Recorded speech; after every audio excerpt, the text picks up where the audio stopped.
हुनुहुन्छ। अहिले सुरुमा चाहिँ सबैजनाले 15 देखि 20 मिनेटको बीचमा आफ्नो कुरा राखिदिनु होला।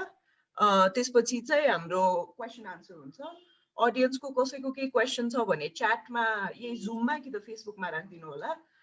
सबैजनाको कुरा सकिएपछि चाहिँ म सबैजनाको क्वेसन्स आन्सर गर्ने टाइम दिन्छु।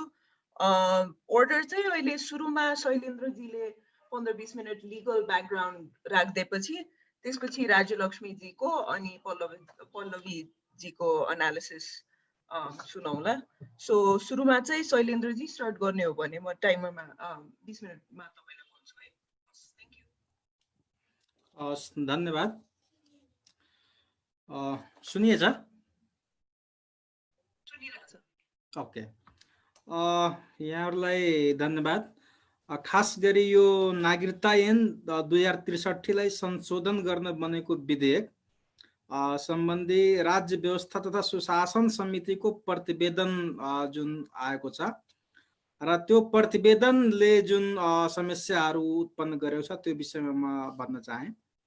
अहिले यो जुन प्रतिवेदनमा भनिएको छ यो प्रतिवेदनको 4 नम्बरमा यसको मूल ऐनको दफा 5 मा संशोधन भन्ने भनिएको छ, जसमा त्यसको उपदफा 1 को सट्टा 1 मा के भन्यो भने नेपाली नागरिकसँग वैवाहिक सम्बन्ध कायम गरेकी विदेशी महिलाले नेपालको अंगीकृत नेपाली नागरिकता लिन चाहेमा वैवाहिक सम्बन्ध कायम भई नेपालमा निरन्तर 7 वर्षसम्म थायी बसोबास गरेको रहेछ भने निजले नेपालको अंगीकृत नागरिकता प्राप्त गर्न सक्नेछ भन्ने यो राज्य व्यवस्था तथा सुशासन समितिले दिएको प्रतिवेदनमा यो छ।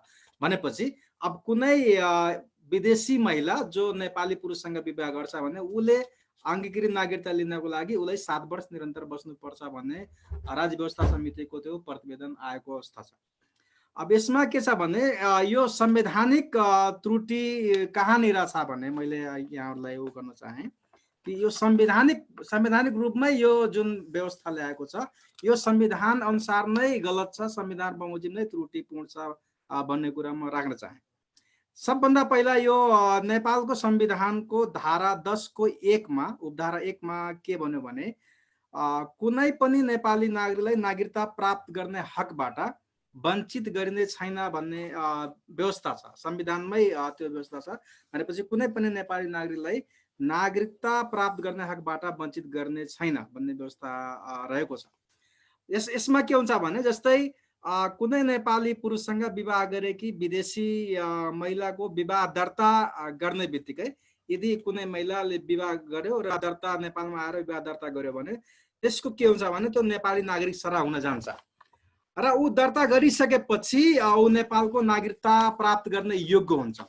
र त्यसरी जुन यो व्यवस्था ल्यायो यो ऐनले के गर्छ भने त्यो काट्छ र त्यो अनुसार त्यो गर्न पाउँदैन। र अर्को व्यवस्था के छ भने धारा 6 मा के लेख्यो भने नेपालको नागरिकसँग वैवाहिक सम्बन्ध कायम गरेकी विदेशी महिलाले चाहेमा संघीय कानून बमोजिम नेपालको नागरिकता लिन सक्नेछ भन्ने व्यवस्था छ। यो धाराले के गर्छ उले चाहेमा यदि उसको इच्छा कुनै महिला विदेशी महिला विवाह गरेको महिलाले उले चाह्यो उसको इच्छा लाग्यो म अब नेपालको नागरिकता लिन्छु भने त्यति बेला ऊ लिन पाउँछ भन्ने कुरा उसको इच्छालाई नै संरक्षण गरेको अवस्था छ। जबकि उसको यसमा के हुन्छ भने यो व्यवस्थाले के गर्दियो भने यति वर्ष 7 वर्षपछि नागरिकता दिने जुन यसले एउटा बाधा ल्यायो यसले के गर्यो भने यो धारा 6 लाई त यसले अंगीकार गरेन। उसले जुन बेला चाहे जस्तै उसले विवाह गरेर आयो 1 महिना पछि ऊ नागरिकता लिन चाह्यो भने त्यो बेलामा उसले नागरिकता पाउनु पर्छ भन्ने कुरा भन्ने व्यवस्था यो धाराले गर्छ।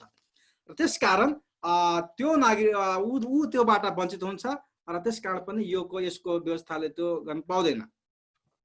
र अर्को कुरा के छ भने कुनै पनि ऐन बनाउँदा अथवा संशोधन गर्दा कि संविधानको मेन मर्म र भावना अनुकूल बनाउन पाउँदैन। संविधानको मर्म र भावना अनुसार नै बनाउनु पर्ने हुन्छ।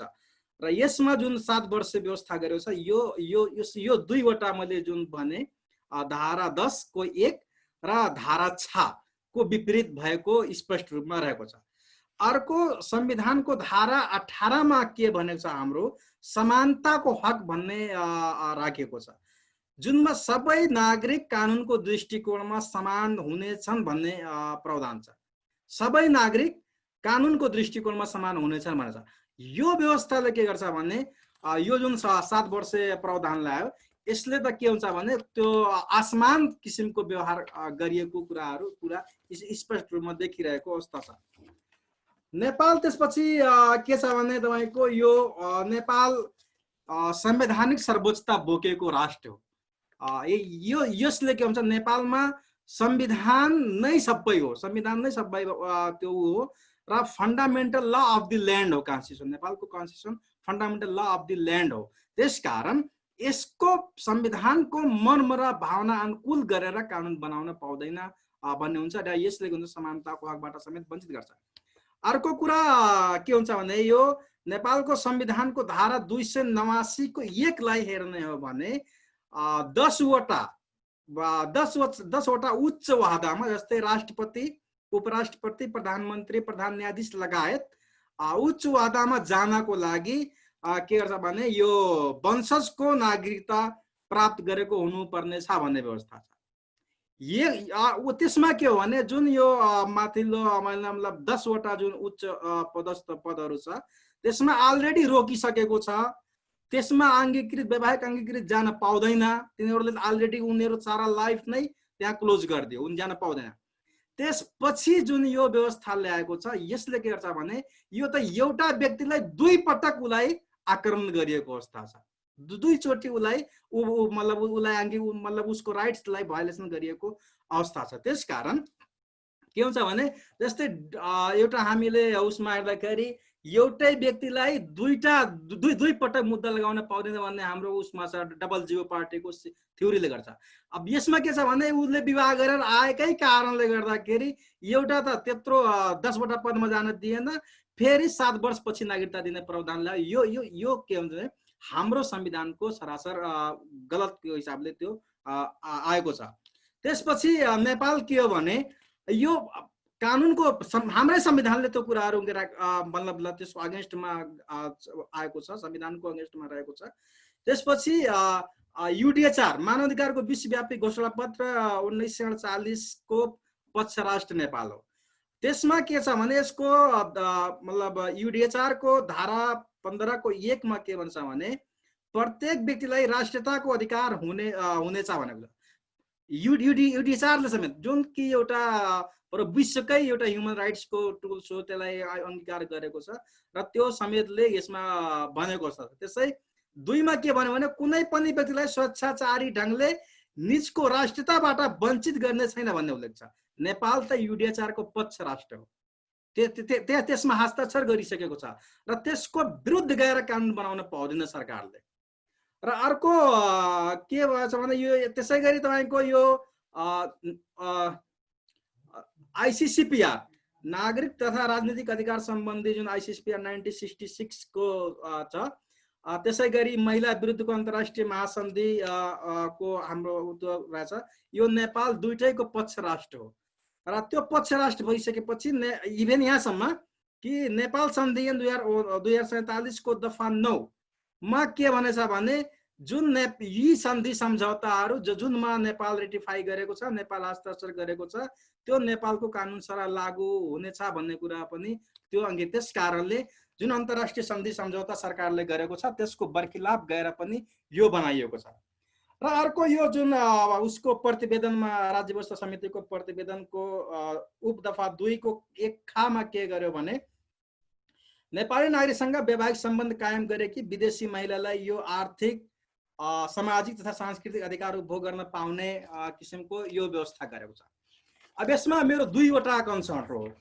अब यसमा के हो भने 1 नम्बर त के हो, यो व्यवस्था मतलब न संविधानमै कहीँ पनि छैन। संविधानमा यो भनौं न यो आर्थिक सामाजिक सांस्कृतिक अधिकार दिनको लागि तिनीहरूले नागरिकता नदिने, त्यसपछि आर्थिक समाज सांस्कृतिक उपयोग गर्न दिने भन्ने संविधानमै यो व्यवस्था छैन भनेपछि संविधानको अनुकूल संविधानमै नभएको व्यवस्थालाई यो प्रतिनिधि जुन यो राज्य व्यवस्था समिति सुशासन समितिले यो गर्न पाउँदैन। यो मतलब संविधानको विपरीत, सरासर विपरीत छ, पूर्ण विपरीत भएको छ रहेको अवस्था छ। र अर्को के हो भने जस्तै आर्थिक अधिकार त दियो, यसैलाई गर्दाखेरि आर्थिक अधिकारको कुरा गरेको छ। तर के हो भने आर्थिक कसरी पाउँछ? जब ऊ रोजगारी नै गर्न पाउँदैन हैन, ऊ लोक सेवामा फार्म नै भर्न पाउँदैन, ऊ शिक्षक सेवा फार्म नै भर्न, प्रहरी सेवा लगायत कुनै पनि सेवामा, इभेन तपाईको यो गैर सरकारी संघ संस्थाहरूमा समेत उसले एप्लाई गर्न पाउँदैन। जुन एनजिओ आइएनजिओजहरू छ त्यसमा समेत एप्लाई गर्न पाउँदैन। आर्थिक अधिकार उसको कहाँबाट संरक्षण हुन्छ? ऊ कहाँबाट त्यो कुरा प्राप्त गर्छ? र यसमा जस्तै तपाईको त्यसको क्षमता जुन, जस्तै कुनै महिला एमबीबीएस एमडी एलएलएम लगायत एमएससी एमए जति पनि पढे लेखेको योग्य मतलब जे पनि गरेको होस्, जस्तो सुकै उसको क्षमता होस्, यो उसले के गर्यो भने 7 वर्षसम्म उसले एकदम क्लोज गरिदिएको छ। र मान्यौ कुनै महिलाले 33 वर्षमा आफ्नो 30 वर्ष अथवा 33 वर्षमा उसले बिए गर्यो, 7 वर्ष वेट गर्यो भने त्यसको 40 वर्ष हुन्छ र लोकसेवा फार्म भर्ने उमेर तपाईको 40 हातमा हात कटेर जान्छ। उसको सारा जीवन सारा लाइफ उसलाई के हुन्छ भने बेरोजगार बनाएर उसको असक्षमता र त्यो महिलाले एकदम पङ्गु बनाएर राख्ने किसिमको यो यसले गर्दा के हो भने सरासर एउटा महिलालाई विभेद गर्ने, नीतिगत विभेदलाई भन्छ, नियम बनाएर कानुन बनाएर नै विभेद गर्ने किसिमको यो व्यवस्था छ। यसले गर्दाखेरि भनौँ न एउटा बोनाफाइड हैन योग्य सक्षम दक्ष व्यक्तिहरू पनि राष्ट्रको लागि सेवा गर्न पाउँदैन। कुनै मैले बिहे गरेर आउँदाखेरि त्यो बिहे गर्ने बित्तिकै के हुन्छ भने त्यसको त्यहाँबाट उसले पाउनु पर्ने सेवा सुविधाहरू त्यहाँको राज्यले दिँदैन, किनभने त्यो बिहे गरेर गइसकेपछि त्यसमा हुन्छ भने कुराहरू हामीले हेरिरहेका छौँ। त्यसकारण उताबाट पनि नपर्ने उसको आफ्नो बाबु आमा हरेक राष्ट्रलाई नै त्याग गरेर उसले आइसकेको अवस्थामा यस्तो अधिकारबाट वञ्चित गर्नु त्यो मतलब कदापि उचित हुँदैन, त्यो सरासर अनुचित रहेको देखिन्छ।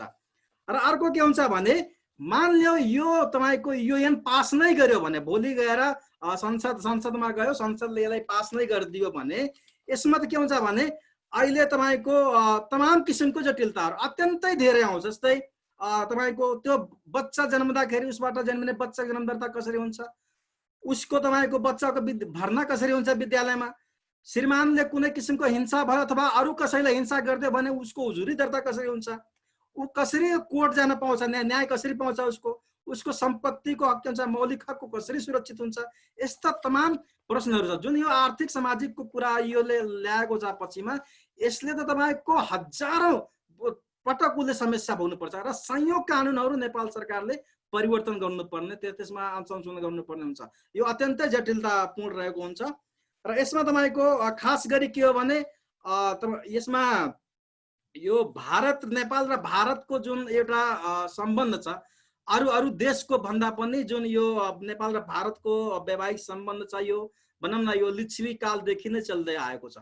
यसलाई के भन्छ भने विवाहबारी दुवै लिच्छवी काल, राणा काल, शाह कालदेखि लिएर हालसम्म पनि त्यो भएकै अवस्था छ। त्यसमा तपाईको सांस्कृतिक परम्परा, रीतिरिवाज, सामाजिक परम्परा छ, इभेन रगतको पनि सम्बन्ध छ। धेरै तपाईको भारतमा जन्मिएकी नेपाली आमा म भन्छु, जुन भारतमा जन्मिनु भयो उहाँको विवाह नेपालमा भयो र त्यो नेपाली आमाबाट जन्मेका धेरै सन्तानहरूको त्यो ब्लडमा त्यो कुरा रहेको छ। र आमाको भनौँ न एउटा रिस्पेक्ट भन्दा अरू ठुलो कुरा केही हुँदैन भन्ने मलाई लाग्छ।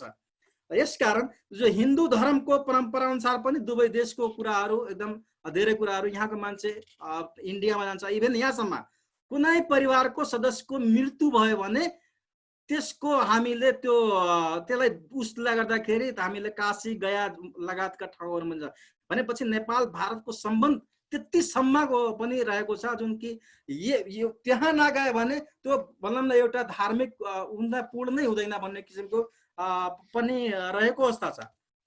र अर्को हेर्दाखेरि के हुन्छ भने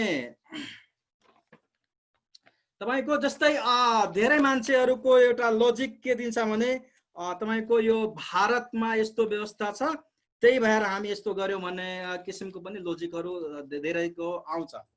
यसमा के हो भने जस्तै भारतमा के छ भने भारतमा जुन यो अधिनियम 1955 को अनुसार यो 7 वर्ष लगातार निरन्तर भएमा दिने भन्ने कुराको प्रावधान जुन एक किसिमले त्यहाँ हेरिन्छ र भारतको संविधानलाई हेर्दाखेरि त्यस्तो कुनै किसिमको व्यवस्था गरेको छैन। तर त्यो ऐनमा त्यो कुराहरू ल्याइएको पनि कहीँ कहीँ देखिन्छ। यसमा के हो भने तर भारतको सरकारले अहिलेसम्म नागरिकता प्रमाणपत्र भन्ने चिज यो हो भनेर कुनै पनि व्यक्तिले त्यो नागरिकता प्रमाणपत्र जारी गरेको जस्तो छैन अहिलेसम्म। कसैसँग त्यो नागरिकता प्रमाणपत्र दिएको अथवा जारी गरेको त्यो कागजातहरू भेटिँदैन, त्यो छैन। र अर्को कुरा इन्डियामा के छ भने तपाईको यो नागरिकता भन्दा पनि जस्तै तपाईको रासन कार्ड दिने हैन, रासन कार्डको व्यवस्थापन गर्ने, त्यसपछि उनीहरूले आधार कार्ड दिने र त्यस कारणले तमाम हेल्थ कार्ड दिने। यसले गर्दा त्यो के हुन्छ भने त्यो नागरिकता नभए तापनि यो आधार कार्डबाट त्यहाँको मान्छे के गर्छ भने जस्तै नेपालकै मान्छे कहीँ जान्छन्, त्यहाँ काम गर्न जान्छन्, मेरै गाउँका मान्छेहरू त्यहाँ मजदुरी गर्न त्यही बम्बई दिल्ली लगायतको ठाउँमा जान्छ र त्यो आधार कार्ड सजिलै प्राप्त गर्न सक्छ। र इन्डियाको आधार कार्डबाट के हुन्छ भने त्यहाँको तपाईको रेलवे अथवा लोक सेवा आयोग लगायत त्यहाँको हरेक जागिरमा त्यो आधार कार्ड भइसकेपछि त्यो जान पाउँछ। तर नेपालमा जुन नेपालले त्यो एउटा क्लजलाई कपी गरिरहेको छ नि, त्यो 7 वर्ष प्रावधानलाई कपी गरिरहेको छ, जुन इन्डियामा छ भने पनि तर्क लोजिकहरू पनि दिइरहेको छ, त्यसको पूर्व व्यवस्था के छ नेपालमा? जस्तै इन्डियाले आधार कार्ड दियो, आधार कार्डबाट मान्छे जागिर गर्न पायो, त्यसले तमाम ठाउँमा तपाईहरु अप्लाई गर्न पायो, इभन राजनीति गर्न पायो, चुनाव पनि लड्न पाउँछ त्यहाँ। अब त्यो किसिमको व्यवस्था नेपालमा छैन, भोटर कार्ड त छैन, यहाँ आधार कार्डको व्यवस्था छैन। त्यसकारण यस्ता मतलब जुन ठिकै छ, यदि कपी नै गर्ने हो भने सबै कुरा कपी गरौँ। आधार कार्ड मतलब जुन किसिमले यहाँको भोटिङ राइट्स दिनु पर्यो, यहाँ उसको मतलब जागिरको कुरा दिनु पर्यो, उसलाई सबै किसिमको व्यवस्थापन गर्नु, शिक्षाको व्यवस्था। अब के भन्यो भने यहाँ शिक्षा ग्रहण गर्ने तर त्यो शिक्षा ग्रहण गरेको व्यक्ति शिक्षा दिन नपाउने, मतलब यस्तो पनि मतलब कानुन हजुर। अब यसमा के छ भने त्यस कारणले जुन यो व्यवस्थाहरू छ, यो इभेन नेपालमा त नागरिकता नभई तपाईको केही पनि हुँदैन। बच्चा जन्म्यो भने पनि नागरिकता चाहियो, उसको जन्म दर्ता। कुनै मान्छे मर्यो भने जो मान्छे उसको मृत्यु दर्ता लिन जान्छ उसलाई पनि जन्म दर्ता, उसलाई पनि चाहियो, उसको मतलब मृत्यु दर्ता लिनको लागि नागरिकता पनि चाहिन्छ। भनेपछि यहाँ त एउटा सिम कार्ड पनि किन्न पर्दैन, नागरिकता बिना त्यो पाउँदैन, सिम कार्ड पनि समेत यहाँ पाउँदैन। र यसरी के हो भने जुन किसिमको मतलब यो व्यवस्था ल्याइयो यो संविधानको अनुकूल, हाम्रै संविधानले त्यो मानिरहेको छैन, हाम्रै संविधानको विपरीत छ, अन्तर्राष्ट्रिय सन्धि सम्झौताको विपरीत छ, त्यसपछि तपाईको यो ह्युमन राइट्सको बरखिलाफ छ, र हाम्रो जुन धर्म रीति रिवाज संस्कार परम्परा छ त्यसको समेत बरखिलाफ छ।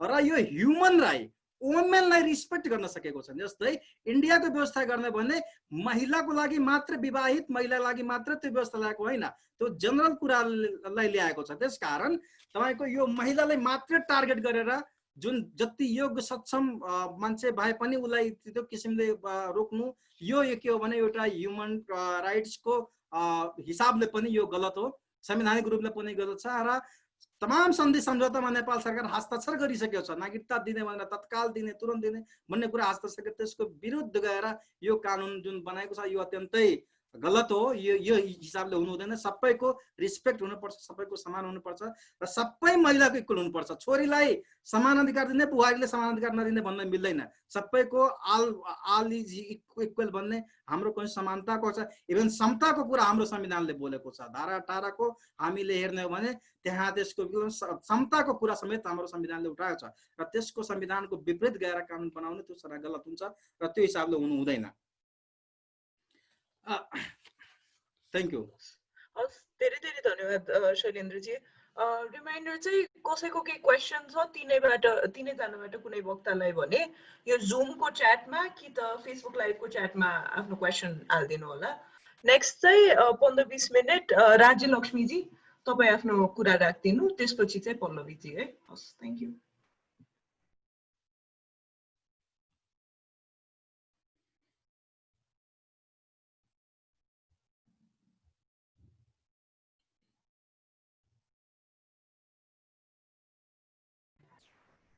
Sorry, it looks like Rajyalakshmi ji को चाहिँ मोमेन्टरीली कनेक्सन गयो कि के हो, म देखिरहेको छैन। पल्लवीजी तपाईँ नै सुरुमा पहिले त्यसो भए कुरा राखिदिनु न चाहिँ।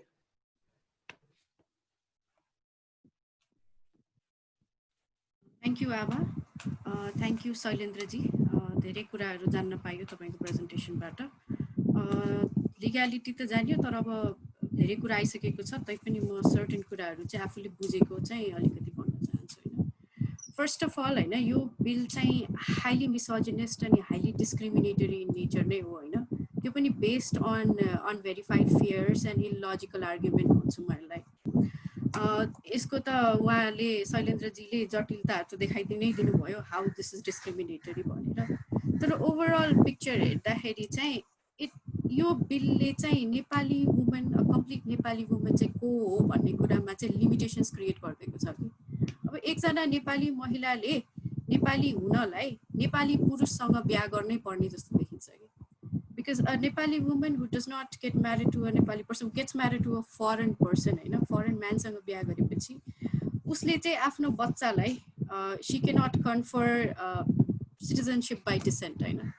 यो भन्नाले चाहिँ के बुझिन्छ भन्दाखेरि that she is not a complete Nepali person हैन त्यसपछि she also does not have the right to confer citizenship to her partner त्यसले पनि उसको आइडेन्टिटीमा क्वेशन गर्दिन्छ एज अ नेपाली हैन how do we define Nepaliness अर्को कुरा चाहिँ this is also highly insulting to the women हैन अनि also unfair with the foreign man who gets married to a Nepali person हैन यो त हामीले इक्वालिटीको कुरा उठाउँदाखेरि त उठाइ नै रहेछौँ हैन why they don't talk about foreign man marrying a Nepali woman भन्ने कुरा त्यसपछि यसले चाहिँ अर्को के प्रब्लम क्रिएट गर्छ भन्दाखेरि यति मात्र नभएर यसले चाहिँ ट्रान्स पिपलहरूलाई चाहिँ पनि एकदमै धेरै इन्सल्ट र डिस्क्रिमिनेट गरेको छ हैन उहाँहरूलाई चाहिँ medical proof medical certificate of transition लिएर आऊ भन्छ हैन यसले चाहिँ डाइरेक्टली अट्याक गर्छ उहाँहरूको आइडेन्टिटीमा उहाँहरूको right to body right to प्रिभेसीमा हैन यो कम्युनिटी अलरेडी मार्जिनलाइज्ड छ अलरेडी हरासमेन्ट भोगेको कम्युनिटी हो यस्तो बिलले चाहिँ के गर्छ भन्दाखेरि यो ग्रुप अफ पिपललाई हरास गर्नलाई लिगल लाइसेन्स दिँदो रहेछ क्या हाम्रो ब्युरोक्राट्सहरूले पहिले पनि हरास गरिरहने कम्युनिटी हो अझै धेरै लाइसेन्सै दियो भने त झन् के हुने होला हैन त्यसपछि अब कुरा गर्ने हो भन्दाखेरि चाहिँ अलिकति बढी कुरा भएको चाहिँ यो जुन शैलेन्द्रजीले पनि भन्नुभयो this problematic provision of 7 years waiting period for foreign women marrying Nepali man हैन यसले चाहिँ अल ओभर द कन्ट्रीलाई नै इफेक्ट गर्छ हैन तर पनि यसलाई हेर्दाखेरि चाहिँ यो मधेसलाई बढी इफेक्ट गर्छ भन्ने तरिकाले हेरिन्छ हैन हुन त यो कुरा उठाउनु पर्ने त अल ओभर द कन्ट्री नै हो किनभने यो मधेसमा मात्र क्रस बोर्डर म्यारेजेस हुँदैन अरू ठाउँमा पनि हुन्छ तर ओभर एन्ड ओभर अगेन हैन टाइम एन्ड ओभर अगेन जति बेला पनि नेसनलिजमको कुरा उठ्दाखेरि कि त नेसनल सेक्युरिटीको कुरा उठ्दाखेरि चाहिँ मधेसी पपुलेसनलाई नै क्वेसन गरिन्छ हैन लोयल्टी क्वेसन गरिन्छ सो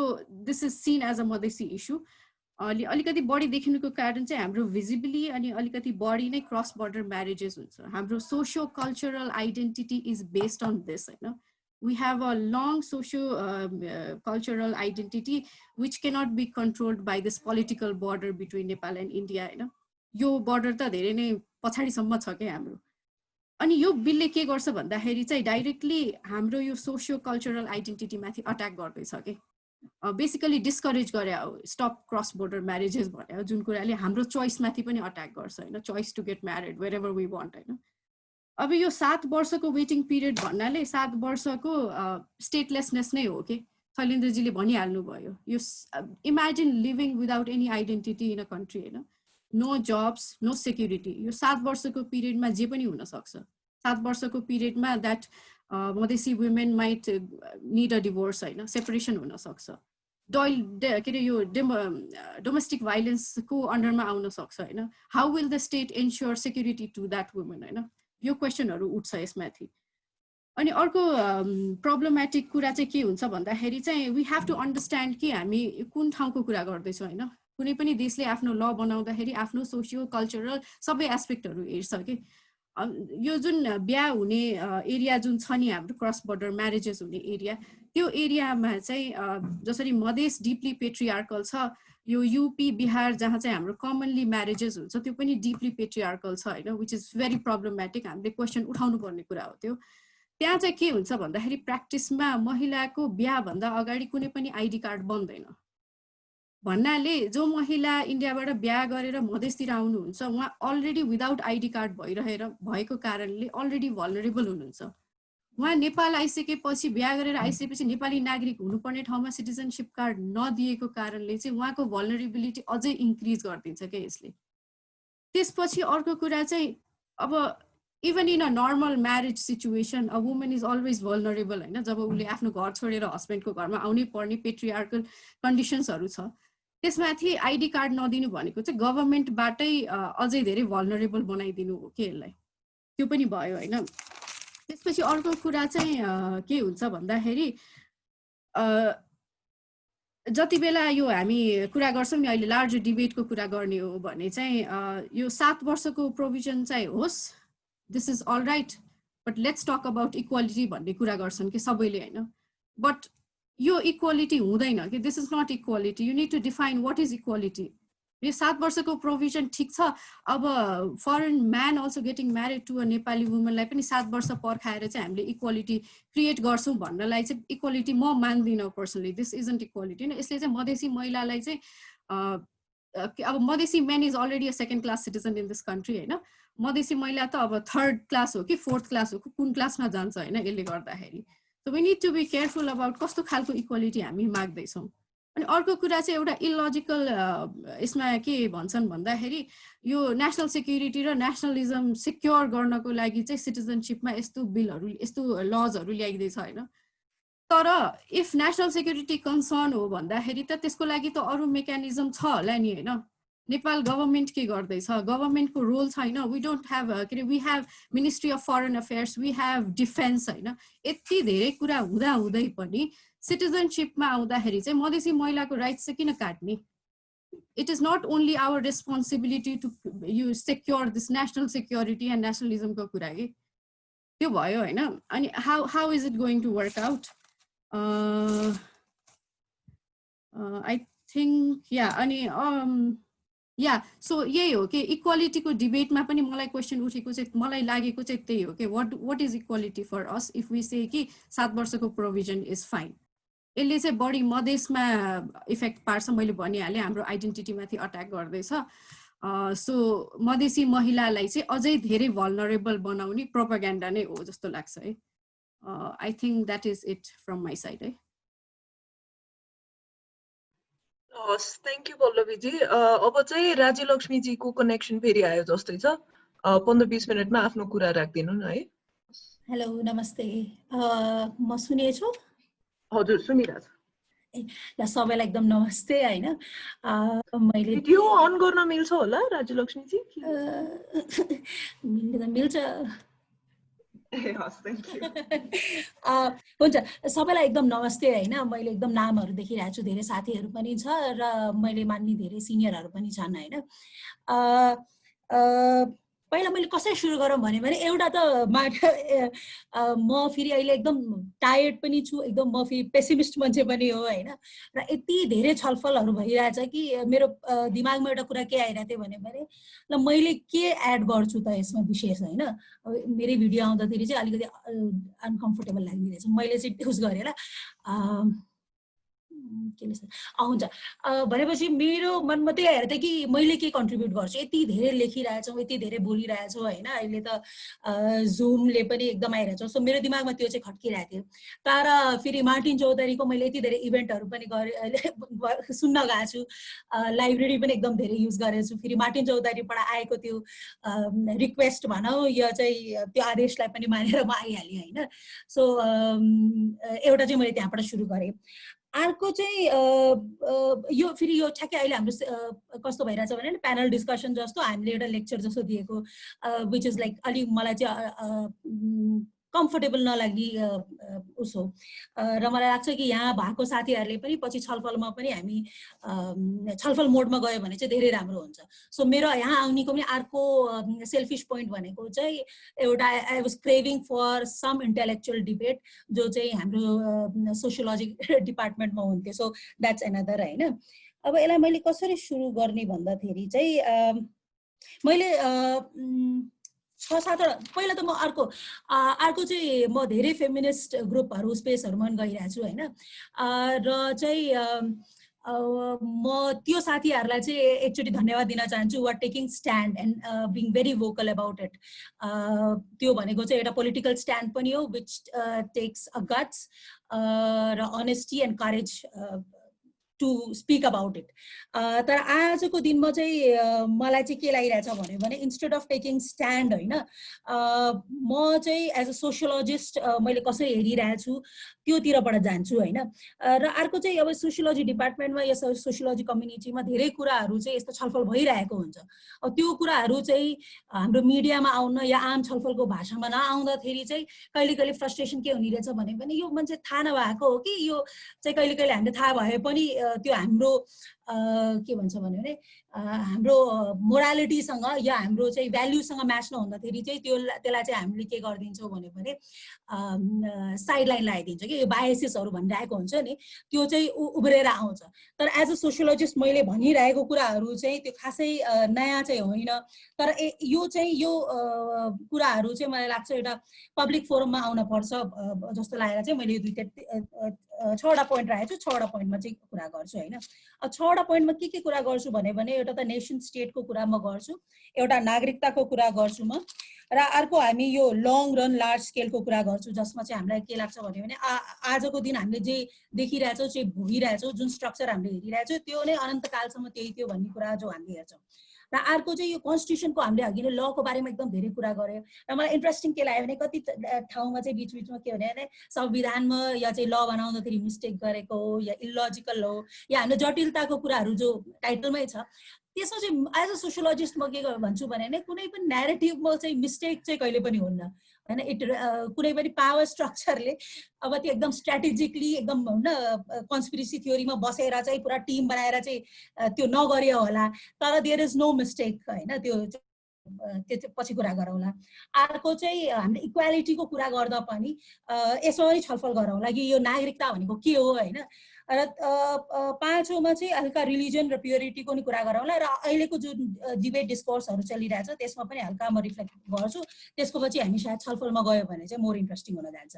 सबैभन्दा पहिला चाहिँ अहिले यो राष्ट्रियताको पनि कुरा हाम्रो पल्लवीजीले पनि भन्नुभयो, अरू साथीहरूले हाम्रो शैलेन्द्र सरले पनि भन्नुभयो। अब यो राष्ट्रियताको यो नेसन स्टेटको बारेमा पनि हल्का अब यो फेरि लेक्चर जस्तो हुन्छ, तर मलाई यो ग्राउन्ड वर्क चाहिँ प्रिपेयर गर्न मन लाग्यो। अब यो राष्ट्रियता भनेको यो राष्ट्र भनेको चाहिँ अघि नै पल्लवीजीले भन्यो नि यो पोलिटिकल बाउन्ड्री भन्दा चाहिँ बियोन्ड जान्छ। हाम्रो लङ हिस्टोरिकल छ सोसियो कल्चरल हिस्ट्री छ जसले चाहिँ यो नेसन स्टेटको बोर्डरलाई चाहिँ पोलिटिकल बोर्डरलाई चाहिँ मान्दैन।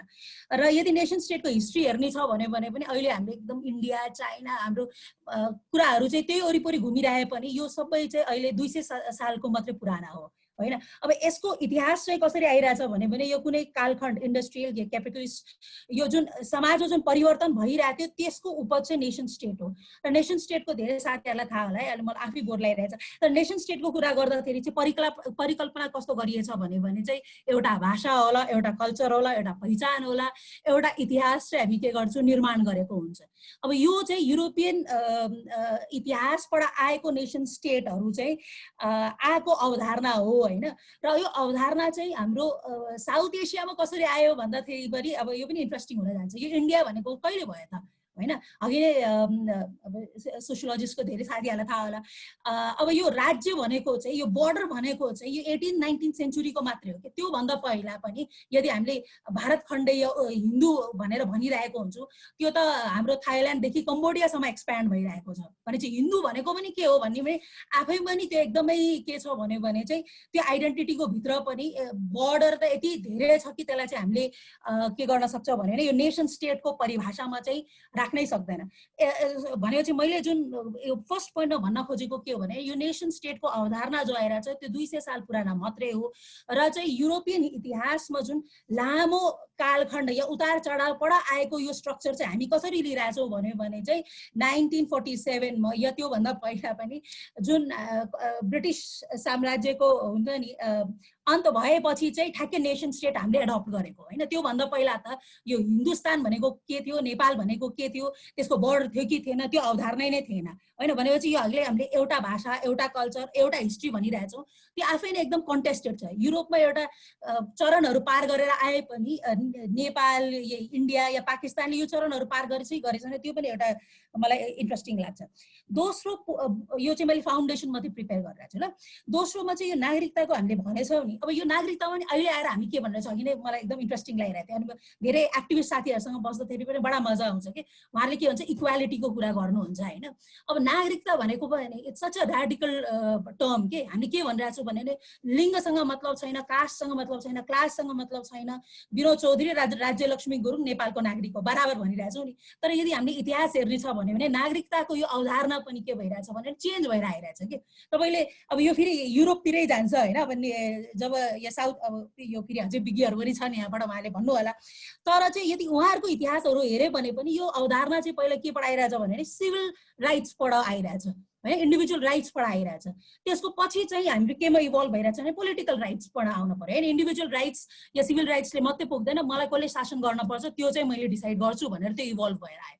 त्यसको पछि चाहिँ अहिले आएर हामी सोसियल सिक्योरिटी, अहिले हाम्रो कोभिड-19 को कारण या माइग्रेसनको कारण धेरै चुनौती आइरहेछ नि, राज्यले हाम्रो देखरेख गर्न पर्यो। यो चाहिँ अब के हो 20वीं शताब्दीमा आएको अवधारणाहरू हो के भने चाहिँ जुन अहिले हामीले के गर्छौँ हामी एकदम हुन्छ नि छलफलको बेलामा त हामीलाई सिकाएछ नि त नागरिकता भनेको त सामान हो, यो सामान भइरहेछ र भन्ने। अब नेपाल कति नै आफू कति साल भयो नेसन स्टेट भएको होइन।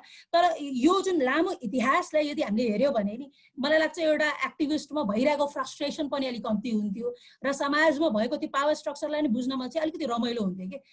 यो अलिक एकदम त्यो म पनि गत 2-3 हप्ताबाट चाहिँ एक्टिभिस्ट साथीहरूसँग बस्दाखेरि पनि त्यो सुन्दा पनि एकदम फ्रस्ट्रेसन। र फेरि हामीलाई स्कुलिङबाट पनि के सिकाइदियो भने हामी नागरिक हो, वी द पिपल भनेर सिकाइरहेछौँ। तर चाहिँ यो लामो इतिहास जो नागरिकताको चाहिँ जो लिएर आइरहेछ त्यसको इतिहास नभन्दाखेरि चाहिँ स्वाभाविक छ एउटा हुन्छ नि आम नागरिकमा, एउटा आम एक्टिभिस्टमा फ्रस्ट्रेसन हुने स्वाभाविक चाहिँ हो। अब अर्को चाहिँ तेस्रो पोइन्टमा मैले के भन्यो भने अघि नै मलाई त्यो पल्लवीजीको एकदम पुरा इन्ट्रेस्टिङ लागेको थियो कि हाम्रो यो पोलिटिकल बोर्डरले हाम्रो सोसियो कल्चरलाई चिनेन। हामी पोलिटिकल बोर्डर भन्दा पहिला हाम्रो चाहिँ सम्बन्धहरू एक्जिस्ट गर्थ्यो र पोलिटिकल बोर्डरले अहिले आएर 20 साल 30 साल 40 साल कति भयो नेसन स्टेट भएको, त्यसले चाहिँ डिक्टेट गर्दैन भनेर भन्नुभयो। त्यो पनि एकदम इन्ट्रेस्टिङ हो कि अहिले आएर चाहिँ हामी एकदम सेन्टिमेन्टल भएर चाहिँ हुन्छ नि यो फिजीकरण सिक्किमको कुराहरू ल्याइरहेको हुन्छौँ। तर लङ रनमा हेर्ने छ भने चाहिँ बोर्डरहरू लङ रन त के भन्नु 200 सालमा भनौँ न, बोर्डरहरू चेन्ज पनि भएछ, नेगोसिएटेड पनि भएछ, मर्ज पनि भएछ, श्रिङ्क पनि भएछ। र नेपालको छोटो इतिहासमा पनि हेर्ने छ भने अघि नै मैले भनेको थिएँ नि इतिहासको कुरा, भाषाको कुरा, हामी भनेको कुरा पनि यो के भइरहेछ विभिन्न कालखण्ड र चाहिँ पावरको डाइनामिक्सले पनि के हुन्छ परिभाषित भइरहेको हुन्छ।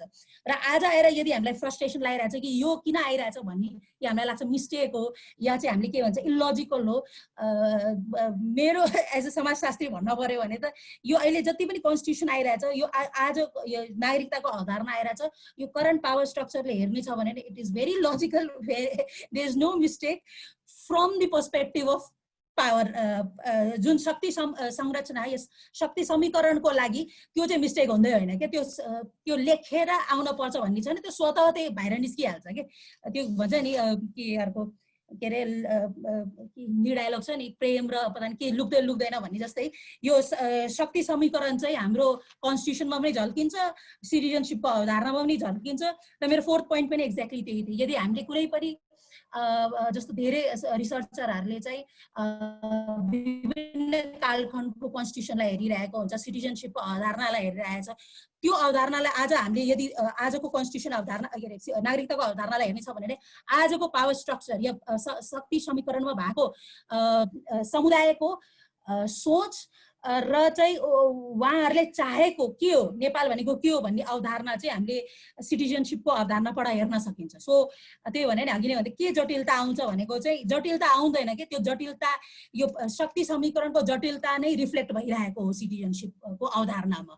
यसले जटिलता केही ल्याउन होइन। अब जटिलता ल्याउने भनेको चाहिँ जब हामी यो पावर स्ट्रक्चरलाई चुनौती दिन्छौँ, जब चाहिँ हामीले त्यो मार्जिनलाइज भोइसलाई चाहिँ हामी एकीकृत गरेर आवाज उठाउँछौँ तब त्यहाँ जटिलता आउन जान्छ। नत्र त यो नागरिकता नपाएको अहिले धेरै कुराहरू छ, नागरिकता नपाएको चाहिँ एकदम इन्डिभिजुअलहरू धेरै छ, त्यो पहिला पनि थियो पछि पनि हुन्छ, तर त्यसलाई चाहिँ हामीले पोलिटिकल फोर्सको रूपमा कन्भर्ट गर्दाखेरि चाहिँ र च्यालेन्ज गर्दाखेरि चाहिँ जटिलता आउन जान्छ होइन। यो मेरो 4th पोइन्ट थियो।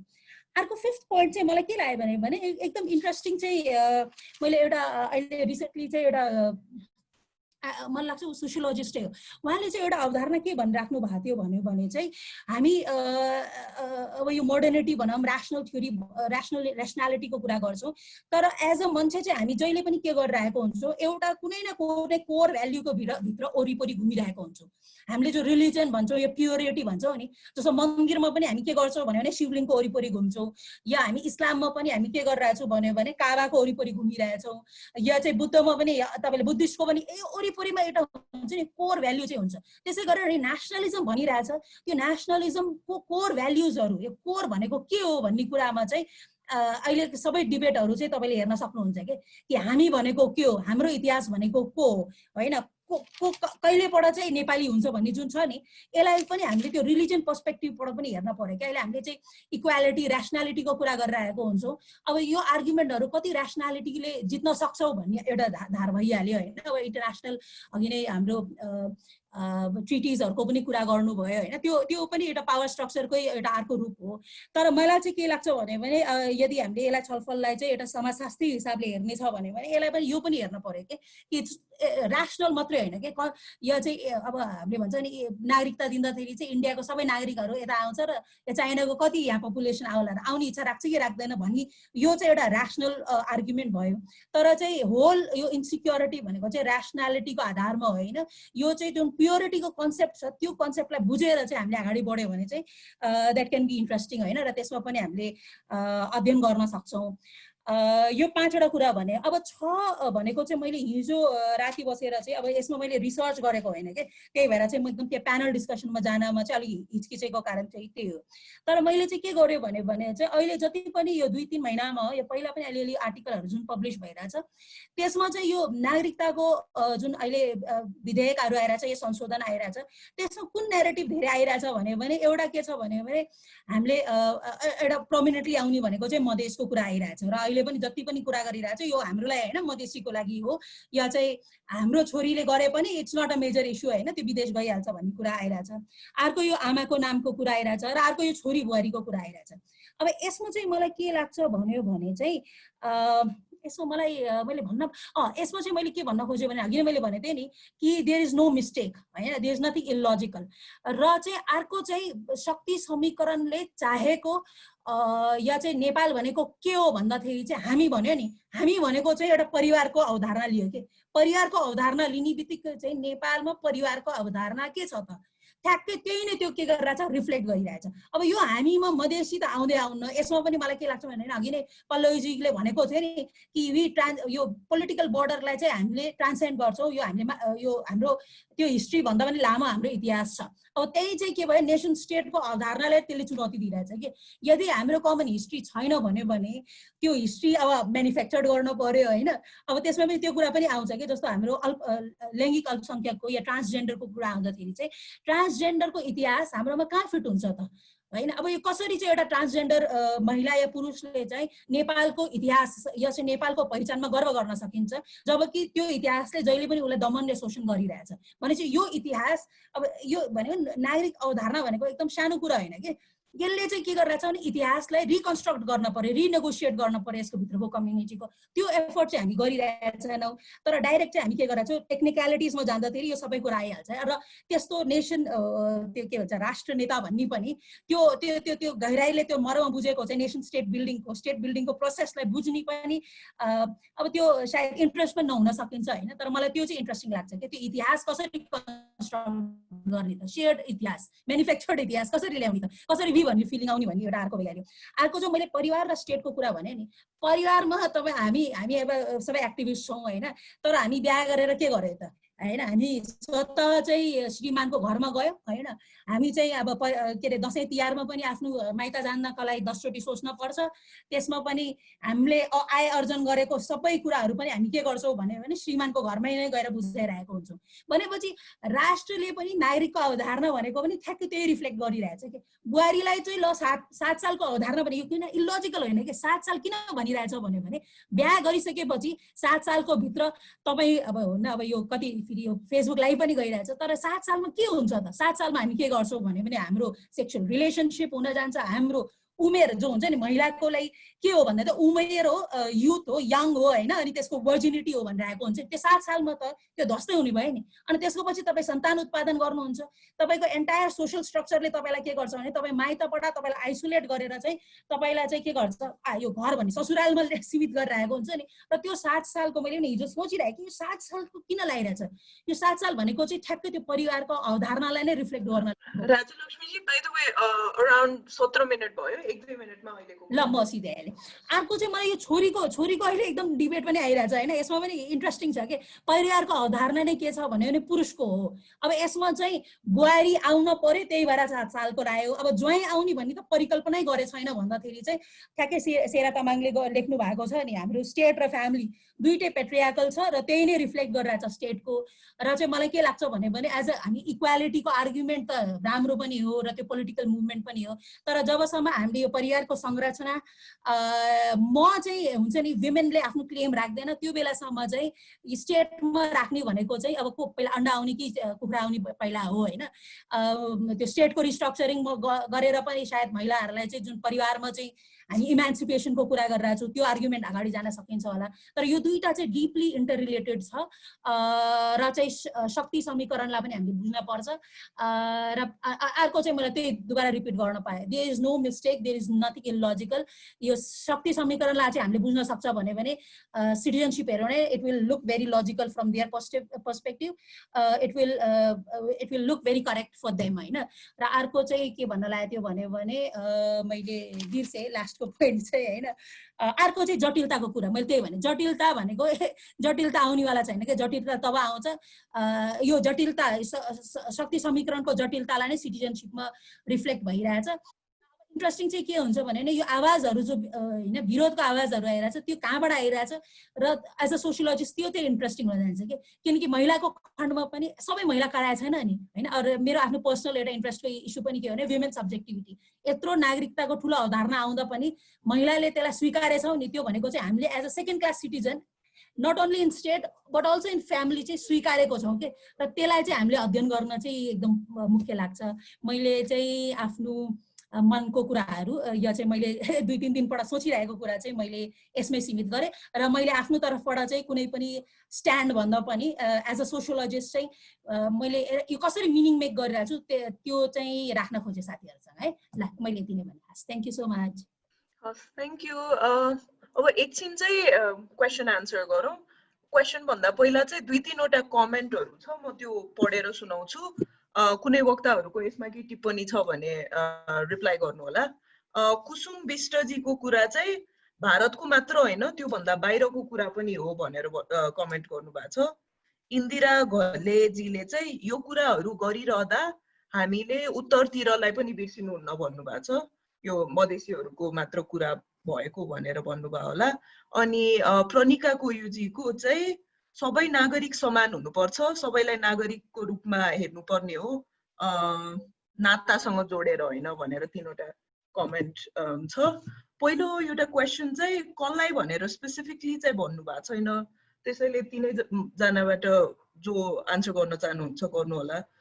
भावना चौलागाईजीको क्वेसन चाहिँ विदेशी बुहारीलाई तत्काल नागरिकता नदिए पनि आर्थिक सामाजिक सांस्कृतिक अधिकार सहितको परिचय पत्र दिने कुरा त आइरहेको छ त यस्तो भएको नागरिकताको लागि 7 वर्षको व्यवस्थामा के खराबी छ र भन्ने क्वेसन छ। 3जनाबाट को आन्सर पहिला शैलेन्द्रजी यसको बारेमा के टिप्पणी छ भने कुरा गरिदिनु न है।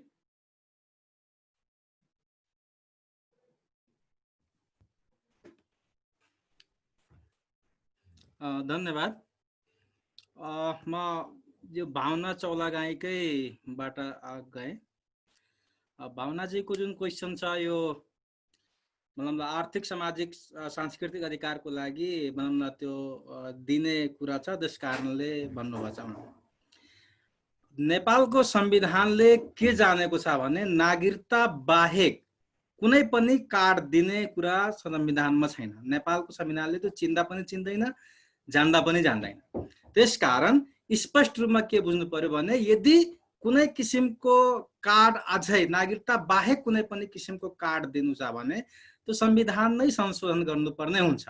त्यसकारण संविधानमै नभएको कुरालाई लिएर यो आर्थिक सामाजिक सांस्कृतिक अधिकारको कार्ड दिने अथवा यो किसिमले उ गर्ने भन्ने त्यो भन्न मिलेन। या त संविधान संशोधन हुनु पर्यो, त्यस कारणले यो हुन पर्ने। र अर्को कुरा उहाँको कुरामा अर्को म के जोड्न दिन चाहे भने यो आर्थिक अधिकार कसरी प्राप्त हुन्छ? जब उसलाई जागिर नै दिँदैन, उसलाई रोजगारी गर्ने अधिकारबाटै वञ्चित गरिन्छ, जबकि नेपालको संविधानमा भनेछ सबैलाई मतलब सम्पत्ति आर्जन गर्ने, रोजगारी गर्ने हक हुनेछ भन्ने कुरा, र उसलाई रोजगारीबाट नै वञ्चित गरिन्छ भने उसको आर्थिक अधिकार कहाँबाट पुष्टि हुन्छ? त्यसकारण यो यो यो कुरामा उहाँलाई गर्ने, यस कारणले यो हुँदैन। र अर्को कुरा जुन यो उसको यो भारतको मात्र होइन विदेशको कुरा, मैले पनि यसमा विदेश नै भनेको, तर खास गरी के छ भने अहिले कन्टेस्टलाई हेर्दाखेरि बढी मात्रामा भारतकै बढी मात्रामा प्रभावित हुने भएको, किनभने मधेसमा गएर हेर्ने भने खुला बार्डरको कारणले गर्दाखेरि र सांस्कृतिक र सामाजिक परम्परा रीतिरिवाज पनि सेम मिल्ने भएको कारणले अधिकतम विवाहबारी भारतमा हुने गर्छ। त्यसकारण त्यो हिसाबले भएको हो र सबैलाई एकै हिसाबले भनिएको। उदाहरणको रूपमा तपाईँ हेर्दाखेरि तपाईँको के हुन्छ भने तमाम केसहरू भएको छ, त्यस कारणले यो भारत भनिएको हो। यो खास गरी सम्पूर्ण यो सबैले प्रभावित हुने कुरा हो। र अर्को कुरा जुन यो विदेशको हो भन्ने कुराहरू, सार्वजनिक को कुराहरू पनि आएको छ। त्यसपछि एकजनाले मलाई क्वेसन गर्नुभएको थियो के अरे यो डेटाको कुरा। त्यसपछि यो मतलब मेरो मतलब उसमा तोयनाथ भट्टराईजीको क्वेसन छ, मलाई पर्सनल्ली उनले सोध्नु भएको छ। त्यसमा उहाँको के छ भने तपाईँको यो मैले पनि उहाँको पनि त्यो कन्सर्ट हो, यो मैले महिलाकै विषयमा यो मतलब विदेशी महिलाकै इस्युलाई मात्र बोलेको। त्यसपछि उहाँले डेटा माग्नु भएको छ, उसको डेटा पनि मसँग छ। उहाँले पर्सनल्ली भयो भने म डेटा पनि उपलब्ध गराउन सक्छु उहाँ त्यसको यो डेटाको कुरा। र अर्को जुन यो 11 को 6 को कुरा उहाँ भन्नुभएको छ, डिल विथ के अरे यो फर्जिन वोमेन भन्ने कुरा गरेको छ। फरेनर वोमेनलाई नै भनिएको छ, त्यसमा भारतलाई मात्रै इङ्गित गरेको अवस्था छैन। बढी प्रभावित अहिले भनौँ न हाम्रो जुन रीतिरिवाज रहन सहन विवाहबारी भारतमा अत्यधिक बढी मात्रामा भएको कारणले गर्दाखेरि त्यो तर्फ भएको, तर सम्पूर्ण नै सारा विदेशबाट विवाह गरेर आउने सम्पूर्ण महिलाहरू नै उहाँहरू प्रभावित हुन्छ। र अर्को कुरा जुन उहाँको छ तपाईँको यो पार्लियामेन्टले पास गरेको जुन छ हैन सर्टिफिकेट, यो provide a certificate equivalent to ration, मतलब उहाँको भनाइ के हो भने रासन कार्ड आधार कार्ड पनि होइन, त्यो नागरिक के अरे राजनीतिक आर्थिक र आर्थिक सामाजिक र सांस्कृतिक अधिकारको लागि कार्ड दिने भनेको छ। अब उहाँको पनि मैले भन्न चाहे यो नेपालको यो संविधानले यो कार्ड, यो संविधान जुन छ हाम्रो नेपालको र भन्ने गरिन्छ, म त भन्दैन, तर के भनिएको छ भने यो विश्वको सर्वोत्कृष्ट संविधान हो भन्ने कुरा छ। र विश्वको सर्वोत्कृष्ट यो नेपालको संविधानले नेपालमा नागरिकता कार्ड बाहेक कुनै पनि कार्ड चिन्दैन। त्यसकारण यो आर्थिक सामाजिक सांस्कृतिक अधिकार उपयोग गर्नलाई कार्ड बनाउने अथवा त्यो जारी गर्ने यो संविधानमै नभएको व्यवस्थालाई त्यो बनाउन पाउँदैन। र त्यसको अनुकूल यो संविधानको र नेपाल मतलब कन्स्टिट्युसनल मतलब संवैधानिक सर्वोच्चता बोकेको राष्ट्र हो, यो fundamental law of the land हो। यसको विपरीत गएर कुनै पनि कानुन राज्यले सरकारले बनाउन पाउँदैन। त्यसकारण जुन यो कुराहरू आएको छ यो मतलब यो सरासर एक हिसाबले गलत हो। र यसले के हुन्छ भने महिलाको राइट्सलाई भायोलेसन गर्छ र उसले समानताको हकलाई उल्लङ्घन गर्छ। समानता हकको फेरि नेपाल के हो भने मानव अधिकारको पक्ष राष्ट्र हो, विश्वव्यापी घोषणापत्रको पक्ष राष्ट्र हो। र यसमा स्पष्ट रूपमा यो धारा 15 म अघि पनि भनेको थिएँ, स्पष्ट रूपमा भनेछ प्रत्येक व्यक्तिलाई राष्ट्रियताको अधिकार छ। कसैलाई पनि मनमानी ढङ्गले उसको राष्ट्रियताबाट वञ्चित गरिने छैन, न त राष्ट्रियता परिवर्तन गर्ने अधिकारबाट वञ्चित गर्न छ भने। मतलब यसले के हुन्छ भने यसले पनि यो युडिएचआरले पनि त्यो कुराहरू गरेछ। त्यसपछि सन्धि सम्झौता पनि अलरेडी छ।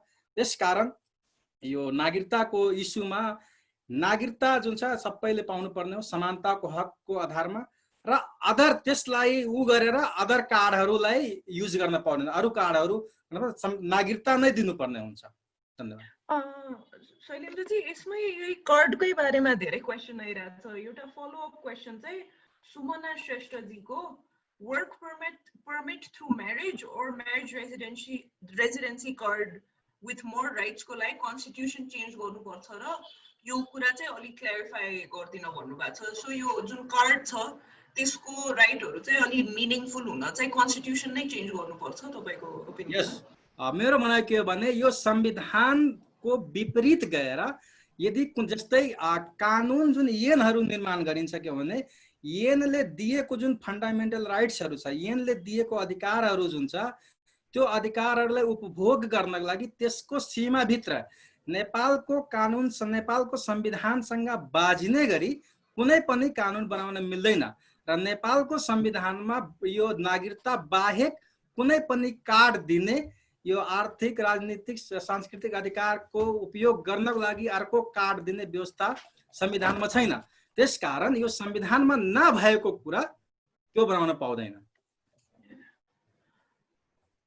हस्, थ्याङ्क यू शैलेन्द्रजी। यो चाहिँ पल्लवीजी र राज्यलक्ष्मीजी एकचोटि एन्सर गर्न ट्राई गर्नु होला। प्रतिमा लास्ने मैले पढ्न सकिनँ। उहाँको क्वेसन चाहिँ नागरिकता भनेको राष्ट्रियताको प्रतीक हो जुन एकदम महत्त्वपूर्ण एलिमेन्ट हो नेपालको लागि, अनि यही नागरिकता तत्काल सजिलै दिन थालियो भने देशमा अलि मनपरी तन्त्र बन्दैन र भन्ने उहाँको क्वेसन छ। त्यसमा तपाईँहरू दुवैजनाको के कमेन्ट छ? म अलिकति यसमा जोड्न चाहन्छु, यसको लागि एन्सर गर्न चाहन्छु होइन। नागरिकता नेपालमा यो नेसनालिटीको प्रतीक भन्दा पनि कार्ड जसले चाहिँ हामीलाई डिफ्रेन्ट सर्भिसेस जुन एज अ ह्युमन बिइङ हामीलाई चाहिन्छ नि त्यसको लागि चाहिँ एउटा कार्ड हो कि यसलाई नेसनलिजमको प्रतीक भन्नु चाहिँ अति नै भेग भएर जान्छ होइन, फर्स्ट अफ अल। अनि अहिलेसम्म त नागरिकता पाइरहेको थियो नि त, अब बिहा गरेको भोलिपल्टै अप्लाई गर्ने बित्तिकै पाइरहेको थियो भनेपछि अहिलेसम्म मनपरी तन्त्र भएको थियो त होइन, त्यो क्वेसन उठ्छ कि अहिलेसम्मको भएको जति घटना दुर्घटनाहरू छ त्यसमा चाहिँ कतिजना अङ्गीकृत नागरिकतावालाहरू हुनुहुन्थ्यो त्यसको डाटा हुनु पर्यो कि त्यसपछि मात्र यो कुरालाई चाहिँ हामीले जस्टिफाई गर्न सक्छौँ। द्याट इज इट, यसको आन्सर चाहिँ मेरो तर्फबाट। हजुर, ओके, अरू एकचोटि म हेरिरहेको छु। यो चाहिँ मेरो राज्यलक्ष्मीजी पल्लवीजी दुवैजनालाई मेरै क्वेसन हो। अलि एक्टिभिजममा देखिरहेको चाहिँ नमिल्ने कुरा चाहिँ यो मधेसी महिलाहरू चाहिँ यो 7 वर्षको कुरामा धेरै कुरा गरिरहेछन् र पहाडी महिलाहरू चाहिँ अनि अरू महिलाहरू चाहिँ यो ज्वाइँको कुरामा बढी कुरा गरिरहेछन् भन्ने जुन डिबेट देखा परेको छ, त्यो तपाईको विचारमा के रेकन्साइल गर्न मिल्ने कुरा हो कि होइन, कि those differences in opinion are solid and they can be reconcile? तपाईहरुको विचारमा चाहिँ त्यसको के छ? मेरो चाहिँ प्रश्न reconcile in what sense? I just mean दुवै ग्रुपको चाहिँ एजेन्डा अलि प्यारलली गइरा अनि it seems like the two groups aren't necessarily asking for the same things. हैन? Do you agree with that statement? यो अलिकति कम्प्लेक्स क्वेसन भयो हैन, मलाई पनि बुझ्न अलिकति टाइम लागिरहेछ के एक्चुअलीमा यो चाहिँ इन्ट्रेस्टिङ चाहिँ फेरि जे छ त्यही भनिहाले हैन। जस्तो यो धेरै आर्गुमेन्ट पनि के आइरहेछ भने 7 सालको के अरे 7 सालको जुन प्रोभिजन छ बुहारी प्रतिको त्यसमा पनि अलिकति उस देखिरहेछ, पेट्रियाकल भनिहाल्नु पितृसत्ताको उस देखिरहेछ हैन। किन बुहारीको लडिरहेछ किन छोरीको लागि लडिरहेछ छैन भन्ने हैन। अब यसमा चाहिँ मलाई कस्तो लाग्छ भन्यो भने चाहिँ यो अवधारणा भनेको चाहिँ परिवारसँगै लिङ्क भएर आउँछ के। जसरी हामीले कुनै परिवारमा चाहिँ हैन बुहारी र चाहिँ छोरीको चाहिँ कन्स्टेन्टली भइरहेको हुन्छ, दुईटै न्यारेटिभलाई चाहिँ पिच गरिरहेको हुन्छ नि, त्यही पिच गरिरहेको हो हैन। अब यसमा चाहिँ मधेस एङ्गल मलाई लाग्छ मधेस कम्युनिटीमा पनि एउटा रिफ्लेक्ट ब्याक चाहिँ के गर्न गरि पनि रह्यो होला हैन। अब तर यो इन्ट्रेस्टिङ चाहिँ के लाग्छ भन्यो भने चाहिँ हाम्रो यो भनौँ न पहाडेमा चाहिँ बुहारीको 7 सालको लागि चाहिँ केही पीडा भइरहेछ हैन, ज्वाइँको लागि पीडा भइरहेछ, र मधेसमा चाहिँ बुहारीको लागि पीडा भइरहेछ, छोरीको लागि पीडा भइरहेछ हैन। यो दुईटै चाहिँ इन्ट्रेस्टिङ डाइनामिक्स हुन सकिन्छ के। किनकि अब कुनै पहाडमा त्यो कल्पनै गरे छैन कि छोरी बिहा भएर चाहिँ ज्वाइँ लिएर आउँछ, यो त हुँदै हुन्न, एक्सेप्सनल केस हो हैन। यहाँ चाहिँ बुहारी आएपछि चाहिँ त्यो त सेकेन्डरी क्याटेगोरीमा बसिहाल्छ, उसले चाहिँ किन डिमान्ड गर्छ भन्ने हो हैन। यो दुईटै अब यो प्यारलल भन्दा पनि यो किन भइरहेछ भनेर खोताल्न खोज्यो भने चाहिँ इन्ट्रेस्टिङ हुन जान्छ कि। अब यसमा चाहिँ हाम्रो राजुलक्ष्मी चाहिँ तपाईको भिडियो अन गर्न मिल्छ होला, फेसबुक लाइभको मान्छेहरू भनिरहेको भएको छ। हजुर अब त्यही भएर मैले चाहिँ ठ्याक्कै आन्सर दिँदा पनि त्यो जुन भित्रको त्यो डिस्कस किन निस्किरहेको छैन, त्यो पीडा किन झल्किरहेछन् भन्ने कुरा खोज्न लाग्यो भने चाहिँ त्यहाँ चाहिँ ग्रेटर अलायन्सको चाहिँ कुरा देखिन सकिन्छ, या चाहिँ हिडन पेट्रियार्कल भ्याल्युजहरू त दुइटैमै छ नि त हैन। अब किन छोरी त्यो ज्वाइँलाई हेर्ने बित्तिकै तर्सिने, त्यो ज्वाइँको त अवधारणै राखेको छैन नि त। र त्यो जो डिमान्डहरू आइरहेछ त्यो पनि ज्वाइँको लागि यति स्ट्रङली आइरहेछ नि कि त्यो एकदम लाइटली भनिरहेछ कि यो ज्वाइँ त आउँदै आउन्न यो भन्ने मात्रै हो।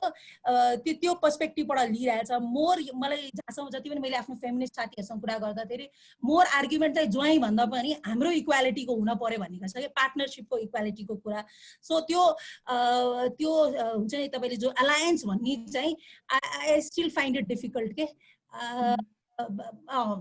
तर त्यो सायद वाइडर आर्ग्युमेन्ट हुन्छ नि छलफलमा जान पर्छ होला। हजुर पल्लवीजी तपाईको छ यसमा के?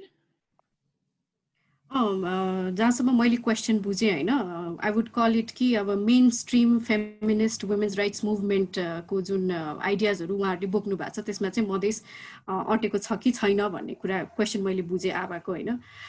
मैले हेर्दाखेरि चाहिँ यो मेन स्ट्रिम वुमेन्स राइट्स मुभमेन्टमा अहिलेको डिबेट जसरी राज्यलक्ष्मीजीले भन्नुभयो नि, मैले चाहिँ के देख्छु भन्दाखेरि चाहिँ यही इक्वालिटीको जो अघि मैले कुरा गरेको थिएँ, वुमेनलाई चाहिँ जो बाहिरबाट बिहा गरेर जुन महिला आउनुहुन्छ उहाँले अहिलेसम्म त राइट्स पाइराख्नु भएको थियो, सिटिजनसिप पाइराख्नु भएको थियो। सो उहाँको राइट्सलाई काटेको छ होइन। अब त्यहाँबाट गएर चाहिँ डिबेट टर्न हुँदो रहेछ कि उहाँहरूको डिबेट के हुन्छ भन्दाखेरि to make it equal women के अरे मेनलाई पनि 7 इयर्सको वेटिङ पिरियड राखिदिउँ न त भन्ने हुन्छ होइन। तर यसमा मधेसको कन्सर्न के हुन्छ भन्दाखेरि अहिलेसम्म जो महिलाले बिहा गरेर आइराख्नु भएको थियो मधेसी महिला, उहाँहरूको राइट्स काटेर चाहिँ अर्कालाई अरू मेनलाई इक्वल कसरी बनाउने होइन, यो इस्यु चाहिँ म देख्दिनँ कि मेन स्ट्रिम उसमा कुरा गर्दाखेरि। अब म आफ्नै पर्सनलै इक्जाम्पल दिन्छु होइन। एज एन आर्टिस्ट मैले यो कुराहरू उठाइरहेको छु आफ्नो पेन्टिङको थ्रुबाट होइन। जबसम्म मैले इक्वालिटी अफ अल वुमेन भन्ने कुरा इन जेनरल उठाइरहेको थिएँ होइन, it was liked by everybody, I was getting appreciation from everywhere होइन। तर यो एकदम तोकेर मैले मधेसी महिलाको स्टेटलेसनेसको कुराहरू उठाउँदाखेरि चाहिँ मैले मेन स्ट्रिम फेमिनिस्ट मुभमेन्टको जो बढी एडभोकेसी गर्नुहुन्छ उहाँहरूबाट मैले कुनै पनि खालको हुन्छ नि सपोर्ट पाइनँ क्या त्यसमा। त्यो मैले मिसिङ देखेँ होइन। इन्स्टेड मैले उल्टै झन् गाली नै खाएँ त्यो अरू उसबाट चाहिँ होइन, सोसियल मिडियाबाट चाहिँ इन माई केस होइन। सो यो मेन स्ट्रिम अर्को चाहिँ यो बिलले मैले अघि छुट्टाएको कुरा पनि हो कि इन अ वे मलाई कस्तो लाग्छ भन्दा डिभाइड एन्ड रुल गरिदिएको छ कि यो बिलले हामीलाई, यो वाइडर फेमिनिस्ट मुभमेन्टलाई। Women are already unequal in terms of compare to a man होइन। तर यसले चाहिँ यो डिफ्रेन्ट काइन्ड्स अफ रुल्स र ल ल्याइदिएकोले it creates discrimination within women पनि के। एउटै फ्यामिलीमा पनि हाम्रो स्टेटस तलमाथि गरिदिएको छ अनि overall in a country as well women's मुभमेन्टलाई पनि डिभाइड गरिदिएको छ कि यसले। यसमा एउटा थपिहालेँ ल, मलाई चाहिँ एकदम इन्ट्रेस्टिङ लाग्ने भनेको हाम्रो फेमिनिस्ट मुभमेन्ट महिलाको अस्तित्व नै के छ भन्यो भने इट इज के इन्डिपेन्डेन्टै छैन कि जहिले पनि त्यो के छ भने पनि एउटा परिवारसँग एउटा पुरुषसँग एउटा जातसँग एउटा फेरि यो चाहिँ ब्युटी अफ द्याट ब्युटी त नभनौँ होइन सोसियोलोजिस्ट तरिकाले चाहिँ पावर स्ट्रक्चर हेर्दाखेरि त्यो कसरी चाहिँ वुमेनको सब्जेक्टिभिटीलाई प्ले गरिरहेछ कि you can't come up as a woman म आफै पनि भन्न सक्छु कि it's very difficult to break that हुन्छ नि त्यो रिलेसनलाई के म चाहिँ ब्राह्मण छु भन्यो भने म महिलाको कुरा गर्दा म ठिक छु तर यदि म ब्राह्मणिजमको अगेन्स्ट उभिन्छु भने ब्राह्मण दलितको मुद्दामा उभिने बित्तिकै चाहिँ मैले कसलाई हिट गरिरहेको छु भने मेरो पुरुषको पावरलाई चाहिँ मैले च्यालेन्ज गरिरहेको छु नि त्यो भनेको चाहिँ फेरि त्योसँग पनि मेरो पनि पावर सम्बन्धित छ त्यसो इट्स अ भेरी इन्टिग्रेटेड के यदि पल्लवीजीले भन्नुभयो नि वाइडर फेमिनिस्ट या चाहिँ अब फेमिनिस्ट मुभमेन्ट पनि के छ भने नेसन स्टेटको भित्र मात्रै बसिरहेछ कि यदि त्यो नेसन स्टेटको बाहिर जाने बित्तिकै चाहिँ कसको पावरलाई च्यालेन्ज गरिरहेको छु भने मेरो पुरुष जसकोसँग चाहिँ मेरो रिसोर्सेसहरू मेरो सम्बन्धहरू मेरो क्यापिटलहरू सबै एसोसिएट भइरहेछ र चाहिँ यो ब्रेक गर्ने चाहिँ इट्स भेरी डिफिकल्ट क्या यसको लागि चाहिँ अब हुन्छ नि अब कति धेरै फेमिनिस्टहरू पनि होला तर वुमेन सब्जेक्टिभिटी र यो पावरसँगको सम्बन्धलाई चाहिँ जबसम्म हामी अध्ययन गर्न सक्दैन त्यो बेलासम्म वुमेन इमान्सिपेसन चाहिँ कहिले पनि हुन्न र वाइडर फेमिनिस्ट सोलिडारिटी त मलाई लाग्दैन किनकि दलित मुभमेन्टमा पनि तपाईँले हेर्नु न एकदम कम्प्लिट साइलेन्स त नभन फेरि साथीहरू रिसाइहाल्ला फेमिनिस्टहरूको यति स्ट्रङली चाहिँ आइरहेको हुन्न कि त्यसको कारण चाहिँ के छ भने पावर शक्ति संरचनालाई बुझ्न सक्यो भने चाहिँ त्यसलाई हेट गर्न चाहिँ सजिलो हुन जान्छ अर्को चाहिँ मलाई एउटा चाहिँ यो अर्को चाहिँ इन्ट्रेस्टिङ लाग्यो अघि नै नागरिकताको कुरा गरेको थिएँ नि अब यसमा चाहिँ मैले एउटा थप्न के गर्यो भने यदि युएसको हिस्ट्री छ भने पनि नागरिकताको जुन अवधारणा थियो त्यो चाहिँ सेतो छाला भएको पुरुष र चाहिँ प्रोपर्टी ओनरलाई मात्रै थियो यो लामो अहिले 21वीं शताब्दी आउनको लागि चाहिँ धेरै स्ट्रगलहरू सिभिल मुभमेन्ट्सहरू हुन पर्यो नि त्यसै गरेर अब नेपाल र इन्डियामा के छ भने सजिलोले 1947 मा आयो या 1990s मा हामी नागरिकता भयो र हामीलाई के इल्युजन बताइदियो भने चाहिँ पहिलाको सोशल स्ट्रक्चर चाहिँ त्यही छ प्रोपर्टीको स्ट्रक्चर पनि त्यही छ तर तिमीहरू सबै बराबर हो भनेर भन्यो तर रियालिटी चाहिँ के छ भने त्यो माथिबाट थोपेको मात्रै सोशल स्ट्रक्चर त त्यही छ नि त आज पनि नागरिकता भए पनि रुकुमको केसले पनि त्यही झल्काउँछ नि नागरिकताको कार्ड भएर मात्रै पनि हुँदैन स्टेटले कसरी त्यसलाई रिफ्लेक्ट ब्याक गरिरहेछ र मलाई लाग्छ अहिले जति पनि अब एकदम फिबल वुमेन मुभमेन्ट्सको आवाज भए पनि यो चाहिँ त्यो सोशल स्ट्रक्चरले गरेको इनइक्वालिटीलाई चुनौती दिँदै हामी अगाडि बढ्न खोजिरहेछौँ के र चाहिँ त्यसको लागि त मुभमेन्ट गर्नै पर्छ हैन बिना मुभमेन्टको चाहिँ केही पनि सजिलैले पाउन्न मेरो त्यति भन्ने हस् थ्यांक यू अब एकछिनमा सकम होला फाइनल दुई तीनवटा क्वेशन चाहिँ एकजना राज रजकजीको इज दिस पेट्रियार्की और ब्राह्मणिकल पेट्रियार्की भनेर सोध्नु भएको छ if anyone has a comment on that comment गर्नु होला एकजना यहाँ बसुन्दा गोठानेजीको क्वेशन चाहिँ राजलक्ष्मीजीलाई can you please suggest some action steps to counter this patriarchal reflection on citizenship भनेर सोध्नु भएको छ बेसिकली यो म्यारेज बाहिर कसरी हेर्न मिल्छ सिटिजनशिपलाई भनेर अनि एकजना रुषा जीको क्वेशन चाहिँ please provide us good examples related to countries having progressive citizenship provisions. I am sick and tired of people who come up with arguments about Sikkim and Fiji भन्नु भएको छ यो फाइनल क्वेशनहरु चाहिँ तीनै जनाको के छ भने राख्दिनु न है म छोटोमा राखिदिन्छु ल यो सिक्किम र फिजीको कुरा मलाई कहिले कहिले त एकदम हास्यास्पद लाग्छ के यदि तपाईको टेरिटरीमा बसिरहेको नागरिकले चाहिँ एउटा शासन व्यवस्था माग्छ भने त त्यो व्यवस्था तपाईले दिन पर्यो नि यो म नेपालको भित्र बसिरहेछु तर चाहिँ 10% पपुलेसनलाई चाहिँ म आफ्नो राज्य हुन त फेरि दलित कति इलेक्ट भइरहेछ वुमेन कति इलेक्ट भइरहेछ जनजाति कति इलेक्ट भइरहेछ हैन अब जनजाति र महिला र दलितमा त त्यो एकदमै हामीलाई चाहिँ बाहिरै अनागरिक त भने छैन हैन देशद्रोही त भन्दैन तर त्यो स्टेटले पनि कति रिफ्लेक्ट गरिरहेछ भन्ने त्यो भयो तर फिजी र सिक्किमको हकमा चाहिँ आई एम अल्सो टायर्ड हैन तपाईको टेरिटरीको भित्र छ भन्यो भने त्यो नागरिकताको अवधारणा र राष्ट्रियताको अवधारणा तपाईले नेगोसिएट गर्न पर्छ र त्यो नेगोसिएट नगरेसम्म चाहिँ यस्तो द्वन्द्व र तपाईको यो पर्सनल लेभलको डिस्क्रिमिनेसन या चाहिँ यस्तो ठूलो नागरिक अवधारणाहरू चाहिँ आउँदै गर्छ र अर्को चाहिँ त्यो पेट्रियार्कलको कुरा गर्दाखेरि चाहिँ यो यो यो इट्स अ भेरी डिफिकल्ट के अब हामी मैले अघि नै भने नि हामी बिहा गर्दा चाहिँ अब के गर्छौँ बुटिकमा जान्छौँ एकदम कलर लगाउँछौँ है महँगो महँगो ड्रेस लगाउँछौँ पार्लरमा गएर चाहिँ एकदम ठुलो पार्टी गरेर चाहिँ हामी आफ्नो छोरीलाई बिदा गर्छौँ या हामी बिहा भएर आफ्नो माइतबाट यो भनेको नै हामीले दासत्व स्वीकारेको हो होइन।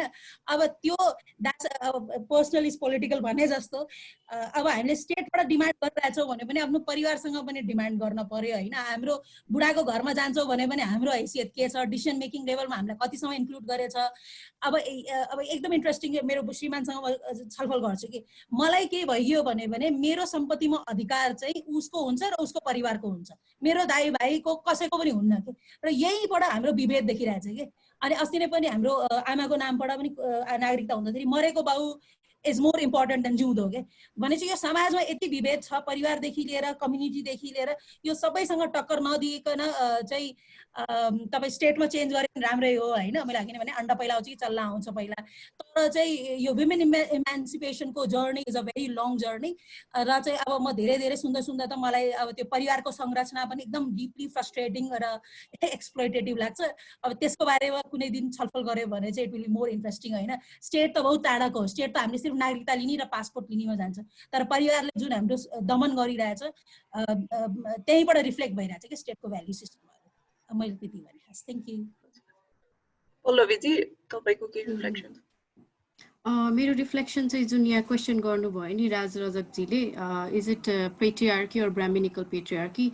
यस, it is highly driven from Brahmanical patriarchy भन्नुपर्छ। किनभने सबभन्दा पहिला यसले त वंशको कुरा गर्छ होइन, which is very very Brahmanical patriarchy driven होइन। अर्को चाहिँ यो जसरी ब्राह्मणिकल पेट्रियार्कीमा चाहिँ वुमेनलाई कन्ट्रोल गर्न खोजिन्छ नि, कसलाई बिहा गर्ने होइन, कसको बच्चा जन्माउनेदेखि लिएर सबै कुरा, यो जुन रुल्स ब्राह्मणिकल पेट्रियार्कीको छ ठ्याक्क त्यही कुरा चाहिँ बिलमा पनि देखिन्छ कि हामीलाई। जबकि हाम्रो अब कुरा गर्ने हो भने we are a secular country, तर secularism is already vague in the constitution होइन। जसरी प्रोटेक्ट गरिन्छ एउटा धर्मलाई भनेको छ त्यसरी नै यसमा चाहिँ हिन्दू धर्मलाई प्रोटेक्ट गरेको जस्तो देखिन्छ होइन। अनि जसरी यो डिबेटमा आउँछ नि छोरी बुहारी यो सब कुरा, यो पनि somewhere it is related to Brahmanical patriarchy भन्छु होइन। अनि एउटा अर्को क्वेसन चाहिँ अब आई थिङ्क यु मिस्ड होइन, कल्पनाजीले सोध्नु भएको रहेछ कि how will this provision affect the most marginalised in Madhesh होइन। सबभन्दा मोस्ट मार्जिनलाइज्डलाई त यो बिलले त समेटेकै छैन होइन। सबभन्दा मोस्ट मार्जिनलाइज्ड दलित कम्युनिटीमा मुसर कम्युनिटी छ कि उहाँहरू कम्प्लिटली स्टेटलेस नै हो। ल्यान्डलेस भएको कारणले उहाँहरू स्टेटलेस हुनुहुन्छ। त्यो यो बिलले त उहाँहरूलाई त छुँदा पनि छुँदैन फर्स्ट अफ अल होइन। त्यसपछि अलिकति अझै मार्जिनलाइज्ड मधेसी भन्यो भने चाहिँ उहाँहरूलाई चाहिँ के गाह्रो हुन्छ भन्दाखेरि सिडिओ अफिस जाँदाखेरि सबै डकुमेन्ट हुँदै पनि हजारवटा क्वेसन चाहिँ उहाँहरूलाई सोधिन्छ आफ्नो नेसनालिटी प्रुभ गर्नलाई। त्यो ठाउँमा यो 7 वर्षको प्रोभिजनले चाहिँ उहाँहरूलाई अझै विक बनाइदिएको छ कि, एकदमै धेरै विक बनाइदिएको छ होइन। अर्को क्वेसन चाहिँ अनइक्वालिटीको कुरा गर्नुभएको थियो, त्यो त मैले अगाडि नै मेन्सन गरिदिइहालेँ है। यति हो। ओके, फाइनल यो चाहिँ मेबी शैलेन्द्रजीको केही कमेन्ट छ भने गर्नुलाई। यो सुन्दर गुरुङजीको क्वेसन चाहिँ केही मधेसी अगुवाहरू अङ्गीकृत नागरिकतालाई राजनीतिक अधिकार दिनै हुँदैन भन्छन्, वक्ताहरूको यसमा के टिप्पणी छ कि भनेर सोध्नु भएको छ। धन्यवाद। उहाँको क्वेसनमा त्यो हुन्छ कुनै के अरे भनौँ न हरेक जाति हरेक वर्ग हरेक समुदायमा केही न केही त्यस्तो भनौँ न त्यो ब्राह्मणवादी सोचका होइन, पुरातनवादी, त्यसपछि के पुरुषवादी हुन्छ नि एउटा, जो जहिले पनि कब्जामा राख्ने, जहिले पनि अधिकारलाई कटौती गर्ने, जहिले पनि शोषण र दमन गर्ने एउटा एक किसिमको त्यो मान्छेमा त्यो प्रवृत्ति हुन्छ। र त्यस्तो प्रवृत्ति भएको मान्छेहरू मात्र त्यस्तो कुराहरू भन्छ। के हो भने हामी जब इक्वालिटीको कुरा गर्छौँ, जहाँ मानव अधिकारको कुरा गर्छौँ, संविधानमा मानव अधिकारलाई इक्वालिटीलाई प्रस्तावनामा राखेको छ। त्यो देशको मतलब संविधानको सोमुटु अन्तर्गत पर्छ। यो प्रस्तावनामा त्यो कुरा हालिसकेपछि सोमुटु किसिमले त्यो भनौँ राखे प्रस्तावनामा स्पष्ट रूपमा मानव अधिकार, बालिग मताधिकार, त्यसपछि तपाईँको यो इक्वालिटीको कुरा, समावेशीको कुरा, समानताको कुराहरू राखिसकेपछि अब तिमीलाई अधिकार दिँदैन अथवा कटौती गर्छ यो भन्न मिल्दैन। यदि त्यस्तो गर्दाखेरि र यो जुन छ तपाईँको यो केही व्यक्ति हरेक पहाडीमा पनि छन्, मधेसीमा पनि छन्, जनजातिमा पनि छन्, त्यो आफ्नै समुदाय विरुद्ध पनि लाग्ने। त्यो मान्छे के हुन्छ भने त्यसको प्रवृत्ति एक हुन्छ उनीहरू भन्छन्, तर यो वास्तविक रूपमा त्यो गलत प्रवृत्ति हो। त्यस्तो हुनु हुँदैन, सबैको इक्वल बिहेभ हुनुपर्छ। या त संविधानमै लेख्देऊ तिमीलाई इक्वल गर्दैन हैन, म उ गर्छु हैन, दिँदैन, या त संविधानमै गर्नु पर्यो अनि भन्ने संविधान के अरे विश्वको सर्वोत्कृष्ट संविधान भन्ने। त्यसपछि के अरे त्यसमा भएको व्यवस्था पनि लागू। अहिले त के भयो भने संविधान जारी हुँदाखेरि वीरगञ्जमा त्यत्रो मान्छे मरिरहेको थियो, आन्दोलन भइरहेको थियो, संविधान मधेसीहरू संविधान जलाइरहेको अवस्था थियो। अहिले के अवस्था छ भने त्यो संविधानको प्रोटेक्सन गर्ने त्यही मधेसीले आउनु पर्ने भएको छ, त्यसैले लड्नु पर्ने भएको छ। त्यस कारणले यो मतलब यो कुन क्वेसनमा कुनै त्यो उ छैन। त्यसपछि यो राजजीको क्वेसन एकदम राम्रो छ।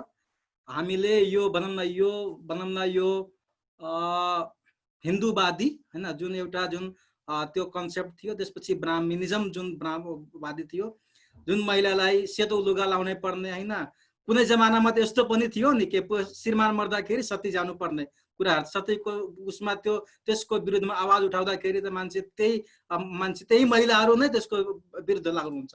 त्यसकारण अहिले जुन हामीले यो आवाज उठाइरहेको जुन हामी इक्वालिटीको कुरा गरिरहेछौँ, सबैको समानताको कुरा गरिरहेछौँ, त्यसमा त्यही बीचका महिलाहरू पनि, त्यही बीचका व्यक्तिहरू पनि, त्यही बीचका समुदायहरू पनि त्यो उठिरहेको अवस्था छ, जुन कि यो भनौँ न एक किसिमले यो धेरै वर्षदेखि चलिआएको नकारात्मकता हो। र यो म स्पष्ट छु यो, किनभने जुन संविधान निर्माण गर्ने अथवा जुन त्यो कानुन बनाउने निकायमा त्यो समुदायको वर्चस्वता छ, त्यो समुदायको अत्यधिक सहभागिता छ र उनीहरू अहिले पावरमा छ। त्यस कारणले जे मन लाग्यो त्यही किसिमले त्यो भइरहेको छ। तर यो भनौँ न यो एउटा भनौँ न लोकतान्त्रिक गणतान्त्रिक मुलुकमा हैन समावेशीको कुरा गरिरहेको त्यस्तो संवैधानिक कुरा आइसकेपछि त्यस्तो बनाउनु हुँदैन। तर त्यो कुराहरू कहीँ न कहीँ देखिन्छ। म यसमा उहाँको विचारमा सहमत छु, यो हुनु हुँदैन। र अर्को जुन कुरा छ के अरे यो एकजना कल्पना झाको विषयमा, उहाँको पनि मलाई लाग्छ उहाँ मधेस बुझ्नु भएको छैन। झा त हो हैन, मधेसकै मान्छे जस्तो देखिन्छ पछाडिको हेर्दाखेरि, तर मलाई लाग्छ उहाँलाई त्यो मधेसको इस्यु मधेसको बारेमा उहाँलाई त्यस्तो उनलाई जानकारी नै भएन। कति मान्छेको विवाहबारी इन्डियातिर हुन्छ, यसपछि कति मान्छेहरू जस्तै एमबीएस एमडी गरेका मान्छेहरू विवाह गरेर पनि आइरहेको छन्, अथवा तपाईको विदेशबाट पनि कति महिलाहरू पनि, मतलब विवाह गर्नको लागि पनि अब सोध्नु पर्यो म भारतमा बिहा गरौँ कि पाकिस्तान गरौँ कि चाइना गरौँ कि गरौँ। अब या त कानुन बनाइदेऊ कि विवाह नै गर्न, अब नेपाली बाहेक नेपाल बन्दा बाहेक अरू तिमीहरूको ठाउँ विवाह नै गर्न पाउँदैन भने त कानुन बनाइदेऊ, कोही बिहा गर्दैन, आफै खाऊ आफै लाऊ अब भन्ने कुराको आओस्। यस कारणले सबभन्दा बढी प्रभावित अहिले कन्ट्रीकै होल कन्टेक्स्ट हेर्नु हो भने सबभन्दा बढी प्रभावित मधेसको महिलाहरू हुनुहुन्छ। त्यसमा पनि सबभन्दा बढी अहिले त्यो भनौँ दलित हैन, जस्तै पल्लवीजीको कुरा मुसहर समुदाय अति नै छ। कति उहाँहरूको अवस्था दयनीय छ, खाना छैन, खाना बिना मान्छे मरिरहेछ। मलरा सदाको लगायतको कति मान्छेहरू त खाना बिना मरिसक्यो। यस्तो अवस्थामा त्यतातर्फ ध्यान नदिएर अहिले यो भनौँ न कोरोनाको जोखिम, कोरोनाको सङ्कटको घडीमा यस्तो कुराहरू ल्याएर अहिले संविधान जारी भएको अहिले 5 वर्ष हुन लाग्यो। जुन यो आर्थिक सामाजिकको कुराहरू आइरहेछ, आर्थिक समाज सांस्कृतिक कुरा आइरहेको छ, अहिले यदि रिपोर्ट हेर्नु हो भने 54 लाख मान्छेहरू नागरिकता नपाएको अवस्था छ। मतलब नागरिकता नलिएको 54 लाखको यो हामीसँग डेटा नै छ त्यसको। 54 लाख मान्छेहरू नागरिकता पाएको छैन। इभेन यहाँसम्म कि नागरिकता नभएको कारणले गर्दाखेरि त्यो उनीहरूको भर्ना भइरहेछ। अहिले सर्वोच्च अदालतमा कति मुद्दा विचाराधीन छ, म आफै लडिरहेको छु, मुद्दाहरू पनि छ त्यसमा। उनीहरू त्यो मान्छे छैनन् र जन्मको आधारमा नागरिकता पाएको उनीहरू सन्तानहरूले अहिले नागरिकता दिएको छैन। 5 वर्ष भइसक्यो संविधान जारी भएको, कहिले पाउने उनीहरू? के उनीहरू पढ्न नपाउने? उनीहरू राइट टु एजुकेसन छैन? त्यसको लागि किन गर्न सकेन? अहिले आएर त्यो कुराहरू ल्याउने, त्योभन्दा पहिला किन गर्न सकेन? त्यस कारणले जुन छ यो हिसाबले अलिकति फराकिलो ढङ्गले सोध्नु पर्यो। फेमिनिस्ट अथवा ह्युमन राइट एक्टिभिस्टहरू हैन, ह्युमन राइट्सको पर्सपेक्टिभबाट हेर्नु पर्यो। युडिएचआरमा हस्ताक्षर गर्ने, आइसिसिपिआरमा हस्ताक्षर गर्ने, इएससिआरमा हस्ताक्षर गर्ने, हामी ठुला बडका मानवाधिकार कर्मी हो, हामी महिलावादी हो, महिलाधिकारवादीहरू भन्ने। तर जब अधिकारको कुरा आयो भनेपछि त्यहाँ उ भने के त्यो या त भनिदिनु पर्यो म ब्राह्मण समुदायको मात्र महिलाधिकार कर्मी हो, म पहाडी समुदायको मात्र महिलाधिकार कर्मी हो। यदि महिलाधिकार कर्मी हो भने सबैको समान हेर्नु पर्यो। मानवाधिकार कर्मी हो भने सबै ह्युमनलाई इक्वल रूपमा हेर्नु पर्यो। त्यो किसिमले जानुपर्ने हुन्छ। यहाँ त भनौँ न तमाम किसिमको मान्छे, तमाम किसिमको इभेन महिला अधिकारवादीहरूकै कुरा तमाम किसिमको आइरहेको हुन्छ। यो राम्रो हो, यो ठिक छ, 7 वर्ष लागू गर्नुपर्छ, किन यस्तो गर्ने? उसको राइट। तपाईँको यो हेर्दाखेरि तपाईँको यो नवासीलाई हेर्दाखेरि नवासीको एकको जुन छ कन्सेप्ट, यो 10 वटा उसमा रोकेको जुन छ उच्च पदहरूमा, त्यसलाई हेर्दाखेरि तपाईँको के भनेछ भने त्यसमा जस्तै अन्यलाई 5 वर्षपछि जस्तै यो आयोगका सदस्यहरूमा हुनको लागि आयोगको प्रमुख अथवा उपप्रमुखको लागि तपाईँको के भन्यो भने 5 वैवाहिक अंगीकृत मतलब वंशज नै चाहियो हैन। राष्ट्रपति, उपराष्ट्रपति, मुख्यमन्त्री, सभामुख लगायतकालाई मतलब उसले वंशजले मात्रै पाउने भयो। त्यसपछि तपाईको वैवाहिक अंगीकृतलाई जस्तै कुनै संवैधानिक आयोगको सदस्य हुनको लागि अध्यक्ष त पाउँदै पाएन, तर सदस्य हुनको लागि तपाईको 10 वर्ष कुर्नु पर्ने हुन्छ। 7 वर्षपछि उसले नागरिकता पाउँछ। त्यसपछि 10 वर्ष कुर्नु पर्यो, 17 वर्ष भयो। 30 वर्षमा बिहे गर्यो भने उसले 47 वर्षमा गएर त्यसको योग्यता मतलब त्यो प्राप्त गर्ने योग्य हुन्छ हैन, त्यो हुन सदस्य हुनको लागि योग्य हुन्छ। अब त्यसरी भएपछि तपाईको 47 वर्षपछि उसले आर्जन गरेको विवेक, उसको बुद्धि, उसको पढाइ, उसको योग्यता कहाँ जान्छ, कहाँ रहन्छ? मतलब यसरी जुन चाहिँ एउटा दमन गर्ने जुन एउटा छ नि नीतिगत रूपमा दमन गर्ने, शोषण गर्ने जुन पूर्व कालदेखि चलिआएको थियो, संविधानमा जे जस्तो लेखिए तापनि हैन, म आफ्नै ताराले जान्छु, आफ्नै हितले जान्छु भन्ने जुन यो कुरा हो, यो गलत हो। यो प्रवृत्तिलाई मतलब न यसले इक्वल बिहेभ गर्दैन र यसले जुन छ वुमेन राइट्सको, ह्युमन राइट्सको बरखिलाफ छ। Thank you. हजुर हस्, थ्यांक यू। एउटा क्ल्यारिफिकेसन चाहिँ शैलेन्द्रजी, कल्पनाजीको क्वेसन अलि मिसअन्डरस्ट्यान्ड भयो होला। उहाँको क्वेसन चाहिँ सबैभन्दा बढी मार्जिनलाइजलाई के फरक पर्छ भनेर सोध्नु भएको थियो। I don't think she fundamentally disagrees with you, उहाँले लेखिराखेकै कुरा हो। एउटा कमेन्ट चाहिँ एकैछिन, यो क्वेसन भन्दा नि कमेन्ट थियो तर अलि इम्पोर्टेन्टै कुरा थियो। म एकचोटि सरी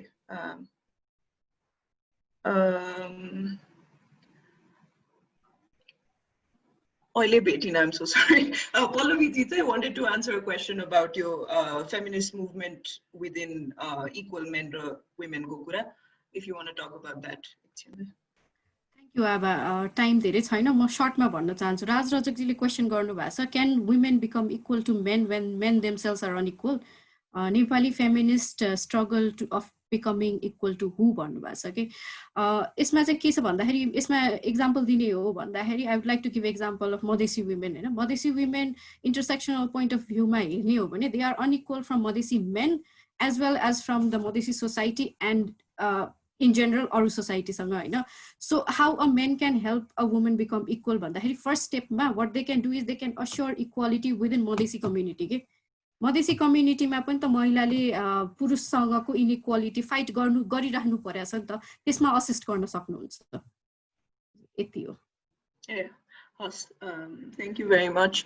मैले खोजेको कमेन्ट चाहिँ साहानी सुरेशजीले भनेको कुरा चाहिँ, अब अहिलेको अधिवेशन पनि सकिसक्यो, अब अर्को अधिवेशन सुरु हुन लगभग 5-6 महिना बाँकी छ, तर पीडितहरू अझै पनि नागरिकता पाउन सकेका छैनन् र सम्बन्धित जिल्ला प्रशासन कार्यालयले तत्कालै कुनै अनुमति पत्र जारी गरिदिन सक्छ कि सक्दैन, जसको प्रयोग गरेर नागरिकता विहीनहरूले केही रोजगारी, बैंक खाता, उच्च शिक्षा हासिल गर्न सकोस्। एकदम छोटकरीमा शैलेन्द्रजी तपाईलाई थाहा छ होला यसको आन्सर के हो भनेर?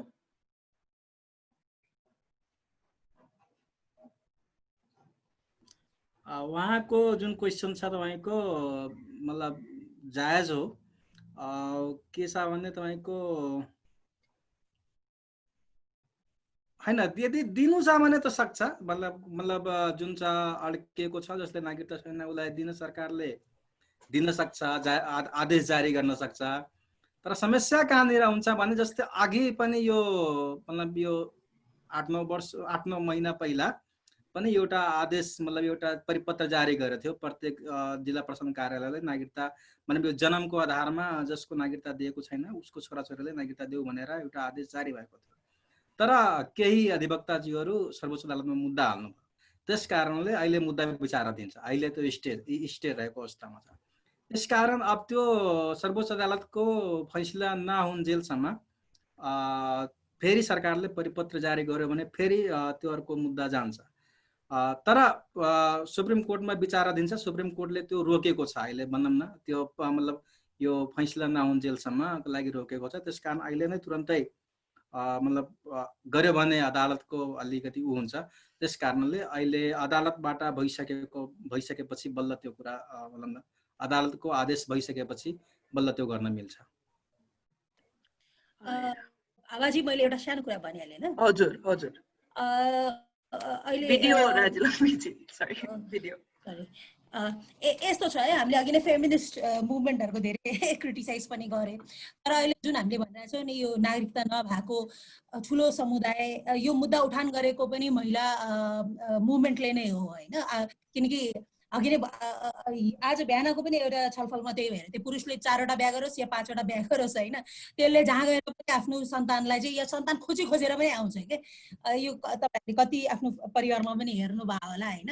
के अरे महिलाले एक बुद्धि गर्न हुन्न, त्यसको परिवारदेखिको हालत के हुन्छ। म अलिकति डिस्ट्र्याक्ट भयो। मैले भन्न खोजेको के थियो भने सो फेमिनिस्ट मुभमेन्टको त्यो कन्ट्रिब्युसनलाई चाहिँ हामीले एकदमै अहिले चाहिँ के भइरहेको फेमिनिस्ट मुभमेन्टले इक्वालिटीको कुरा गर्दाखेरि चाहिँ नागरिकता विहीन भएको समुदायमा चाहिँ अलिकति हुन्छ नि हामीलाई चाहिँ दिइदेऊ भन्ने जो कुन आर्गुमेन्ट आइरहेछ त्यो फेमिनिस्ट मुभमेन्टकै प्लेटफर्म टेकेर त्यो मुद्दा पनि उठान भएको हो र त्यसलाई चाहिँ जोइन्टली अगाडि बढ्यो भने चाहिँ यो मुभमेन्ट कहीँ जाला। अर्को चाहिँ मैले यो नागरिकता विहीनको कुरा गर्दाखेरि चाहिँ अब एउटा के लाग्यो भने यो नागरिकताको अवधारणा आफैमा बडा इन्ट्रेस्टिङ हो, इक्वालिटीको कुरा गर्छ र अहिले जति पनि दलित मुभमेन्टको एक्टिभिटी या दलित मुभमेन्ट जो भइरहेछ त्यो सबै चाहिँ यही नागरिकताको अवधारणालाई टेकेर हामी अगाडि बढिरहेछौँ। महिलाको पनि, मधेसीको पनि, जनजातिको पनि यही नागरिकता अवधारणामा टेकेर गइरहेछौँ। So it's very important for all the activist हैन। अहिले शान्त बसे पनि हैन, मधेसमा या महिलाले मात्रै उठान गरे पनि यो एकदम महत्त्वपूर्ण कुरा हो। अर्को चाहिँ यो नागरिकता विहीनको चाहिँ हामी as a country we don't believe in हैन, हामी स्लेभरीमा बिलिभ गर्दैनौँ नि, हामी दास व्यवस्थामा बिलिभ गर्दैनौँ नि, तर हाम्रै टेरिटरीको भित्र यदि चाहिँ एउटा ठुलो समुदाय चाहिँ नागरिकता विहीन भइरहेछ भन्यो भने उहाँ चाहिँ हामीले उहाँलाई के गर्न खोजेको, उहाँलाई के हामीले दास बनाउन खोजेको, एक्सप्लोइट गर्न खोजेको, यो भनेको चाहिँ मलाई के लाग्छ भन्यो भने एउटा मोरल क्वेसन हो नेसन्स हाम्रो राज्य व्यवस्थाको लागि एज अ नागरिक पनि। र त्यसमा चाहिँ हामी त्यो राष्ट्रियता, अब राज्यलक्ष्मी गुरुङ आफै एउटा एनजिओको हेड इमेजिन गर्न सक्दैन, तर विदेशबाट आएको कोहीले चाहिँ हैन पुरा राष्ट्रियतै गाह्रो पार्छ भन्ने आर्गुमेन्ट हुन सकिन्छ हैन, इमोसनल आर्गुमेन्ट चाहिँ हुन सकिन्छ। तर मलाई के लाग्छ भने एउटा मोरल क्वेसन चाहिँ राज्यको लागि पनि हो कि त्यो नागरिक विहीनलाई चाहिँ हामीले के दास बनाउन खोजेको हो, यदि हो भने त्यो प्रश्न भन्न पर्यो, होइन भन्यो भने उसको व्यवस्था गर्ने चाहिँ राज्यको दायित्व हो। र नागरिक अवधारणाभित्र बसिरहेछौँ भन्यो भने त्यसलाई चाँडोभन्दा चाँडो चाहिँ त्यसको मोरल रेस्पोन्सिबिलिटी लिएर चाहिँ राज्यले अगाडि बढ्नुपर्छ जस्तो लाग्छ। र त्यो चाहिँ अरू मुभमेन्टले, फेमिनिस्ट मुभमेन्टदेखि लिएर अरू मुभमेन्टले पनि त्यसलाई एड्रेस गर्नुपर्छ जस्तो लाग्छ। हस्, धेरै धेरै धन्यवाद। सबैजनाको कमेन्ट चाहिँ पढ्न सकिएन, आइम सो सरी। तर अमिना सिंहजीको एउटा पोइन्ट चाहिँ I think Raj Rodakji's question itself is a bit problematic. Gender equality does not mean women being equal to men. The idea of equality espouses the concept of all citizens having equality in terms of treatment by the state, access to opportunities and resources, equality in voice and in influence in deciding the laws of the land that govern us. Vanera एउटा interject गर्नु भएको छ। आजको discussion चाहिँ अब 4:30 भयो, यतै सकम, यति टाइम लिएर आइदिनु। मलाई यो माने इक्वालिटीको आर्गुमेन्ट गर्दा चाहिँ हामीले स्टेट यो फेरि एकदमै उस भयो कि हामी जब इमान्सिपेसनको कुरा गर्छौँ, इक्वालिटीको कुरा गर्छौँ हैन, नेसन स्टेट भनेको त माथि राखेको अवधारणा भयो नि त। यदि हामी समाजको जुन हाम्रो धरातल छ त्यसमै केही परिवर्तन गरे छैन भन्यो भने त्यो नागरिकता या स्टेटले, मैले अघि नै भनेको थिएँ नि, स्टेट भनेको चाहिँ हाम्रो की पोइन्टहरुमा मात्रै आउने हो। तर यदि हामीले जुन इक्वालिटीको कुरा चाहिँ यो के भन्छ सोशियोलोजिकल हिसाबले चाहिँ हाम्रो सोशल स्ट्रक्चर कस्तो छ त्यसलाई चुनौती दिन भन्यो भने चाहिँ त्यो स्टेटले जुन नागरिकता ल्याए पनि त्यसले इमान्सिपेसन पनि हुन्न, इक्वालिटी पनि हुन्न। दलित मुभमेन्टमा लागेको साथीहरूलाई पनि थाहा छ, महिलाको हामी पनि जस्तो अहिले पनि हामी इक्वालिटीको कुरा गर्छौँ, हामी सबै महिलाहरू चाहिँ एकदम सोसाइटीले व्याख्या गरेको मोडालिटीमा अगाडि बढिरहेछौँ। यसबाट अलिकति डाइभर्ट हुने बित्तिकै चाहिँ स्टेटले दिएको इक्वालिटी र समाजले दिएको इक्वालिटी चाहिँ ठ्याक्कै रिफ्लेक्ट हुन्छ। र मलाई कस्तो लाग्छ भने फेमिनिस्ट मुभमेन्टले अब स्टेट मात्रै होइन हाम्रो परिवारको संरचनालाई पनि यदि हामीले चुनौती दिन्न या त्यसमा चाहिँ हामी छलफल गर्दैन भन्यो भने त्यो नागरिकताको अवधारणा पनि त्यो के हुन्छ भने नि आधा कल्चो हुन्छ, त्यो खाली हुन्छ, त्यो एउटा चाहिँ के भन्छ खोल मात्रै भयो, त्यो चाहिँ वास्तविकतामा चाहिँ त्यो देखिन्न भन्ने मैले एउटा सानो पोइन्ट राखेँ। ए हस्, थ्याङ्क यू सो मच। आइदिनु भयो सबैजना स्पिकरहरू पनि अनि अटेन्डीहरू पनि धेरै धेरै धन्यवाद। सकिन भन्दा यो पहिला एउटा अनाउन्समेन्ट चाहिँ, सरी शैलेन्द्रजी कमेन्टमा कुरा गरौँ न है, अब ठ्याक्क 4:30 भयो। कमेन्ट नै योजना प्रियङ्काजीले कमेन्ट गर्नुभएको रहेछ उहाँलाई म थोरैमा भनिहालेँ। उहाँको कुरा के हो भने UDHR मा लिगल बाइन्डिङ होइन भन्ने किसिमको उहाँको कुरा आएको छ। उहाँहरूलाई म क्वेसन अनि के उहाँकोलाई जवाब के दिएँ भने नेपाल सन्धि 2047 को दफा 9 ले के भनेछ भने अन्तर्राष्ट्रिय सन्धि सम्झौताहरू नेपालको कानुन सरा लागू हुन्छ भन्ने कुरा स्पष्ट रूपमा भनिसकेको छ। र अर्को कुरा हाम्रो संविधान, हाम्रो सुप्रिम कोर्टले पनि तमाम यो नागरिकताकै इस्युमा तपाईको लगभग 100वटा डिसिजनहरू आएको छ र 100वटामा तपाईको मतलब नयाँ नयाँ तपाईको जुरिस्प्रुडेन्सहरू पनि स्थापित भएको छ, मतलब तमाम किसिमको कुराहरू आएको छ र हाम्रो सुप्रिम कोर्टले बडा स्पष्ट रूपमा यो कुराहरू ल्याएको छ। र सुप्रिम कोर्टको फैसलालाई यदि हेर्नु भने सबै लगभग अधिकांश फैसलामा यो UDHR-लाई हैन, UDHR-लाई, ICCPR-लाई, ESCR-लाई, त्यसपछि SIDA-लाई मतलब त्यो आधार लिएको छ। त्यस कारणले उहाँले यो कुराहरू बिर्सनु भएन। नेपाल सरकार मानवाधिकारको विश्वव्यापी घोषणा पत्रको पक्ष राष्ट्र हो र त्यही UDHR को आधारमा फन्डामेन्टल राइट्सहरू पनि उल्लेख भएको छ, व्यवस्थापन छ। त्यही UDHR को आधारमा तपाईको राष्ट्रिय मानवाधिकार आयोगको पनि स्थापना भएको छ र विभिन्न देशहरूले त्यसलाई नैतिकताको हिसाबले पनि त्यसलाई अंगीकार गरेको छ। त्यस कारणले यो लिगल कुरा होइन, बाइन्डिङ चाहिँ हुँदैन भनेपछि यो सन्धियन के हो त? सन्धियन 2047 को दफा 9 के भनिरहेको छ हैन? ICCPR अनि SIDA-ले, ESCR-ले लगायत के भनिरहेको छ त्यो सब कुराहरूले पनि उहाँहरूले ध्यान दिनुपर्छ। सुप्रिम कोर्टले अंगीकार गरिसकेपछि अरू त कसले नकार्न पाउँछ र नेपालमा त्यो किसिमको कुराहरू। र हाम्रो संविधान त आफै संविधानै पर्याप्त छ के, यो जुन ल्याएको व्यवस्था छ यो संविधानै त्यसलाई काट्न पर्याप्त छ। पछि मान लो यहीलाई जारी गरिदियो भने, यसैले पास गरिदियो भने सुप्रिम कोर्ट हामी जाउँला, त्यसपछि त्यसको डिबेट हुने नै छ भन्ने कुरा पनि छ। त्यति नै भन्न चाहन्छु। Thank you. ए हस्, थ्याङ्क यू शैलेन्द्रजी। सकिनु भन्दा पहिला एउटा अनाउन्समेन्ट चाहिँ, अर्को मङ्गलबारे यो डिजिटलै डिस्कसन 14 जुलाई 3 बजे चाहिँ कोभिड वरिपरि रहेर अनुप सुवेदीजीले बोल्नुहुन्छ। त्यसमा पनि तपाईहरु फेसबुकमा हेरेर जोइन गर्न सक्नुहुन्छ। हस्, वक्ताहरूलाई धेरै धेरै धन्यवाद, अटेन्डीहरूलाई पनि। अहिलेलाई चाहिँ यतै सकौँ है। हस्, thank you so much. Thank you. Thank you.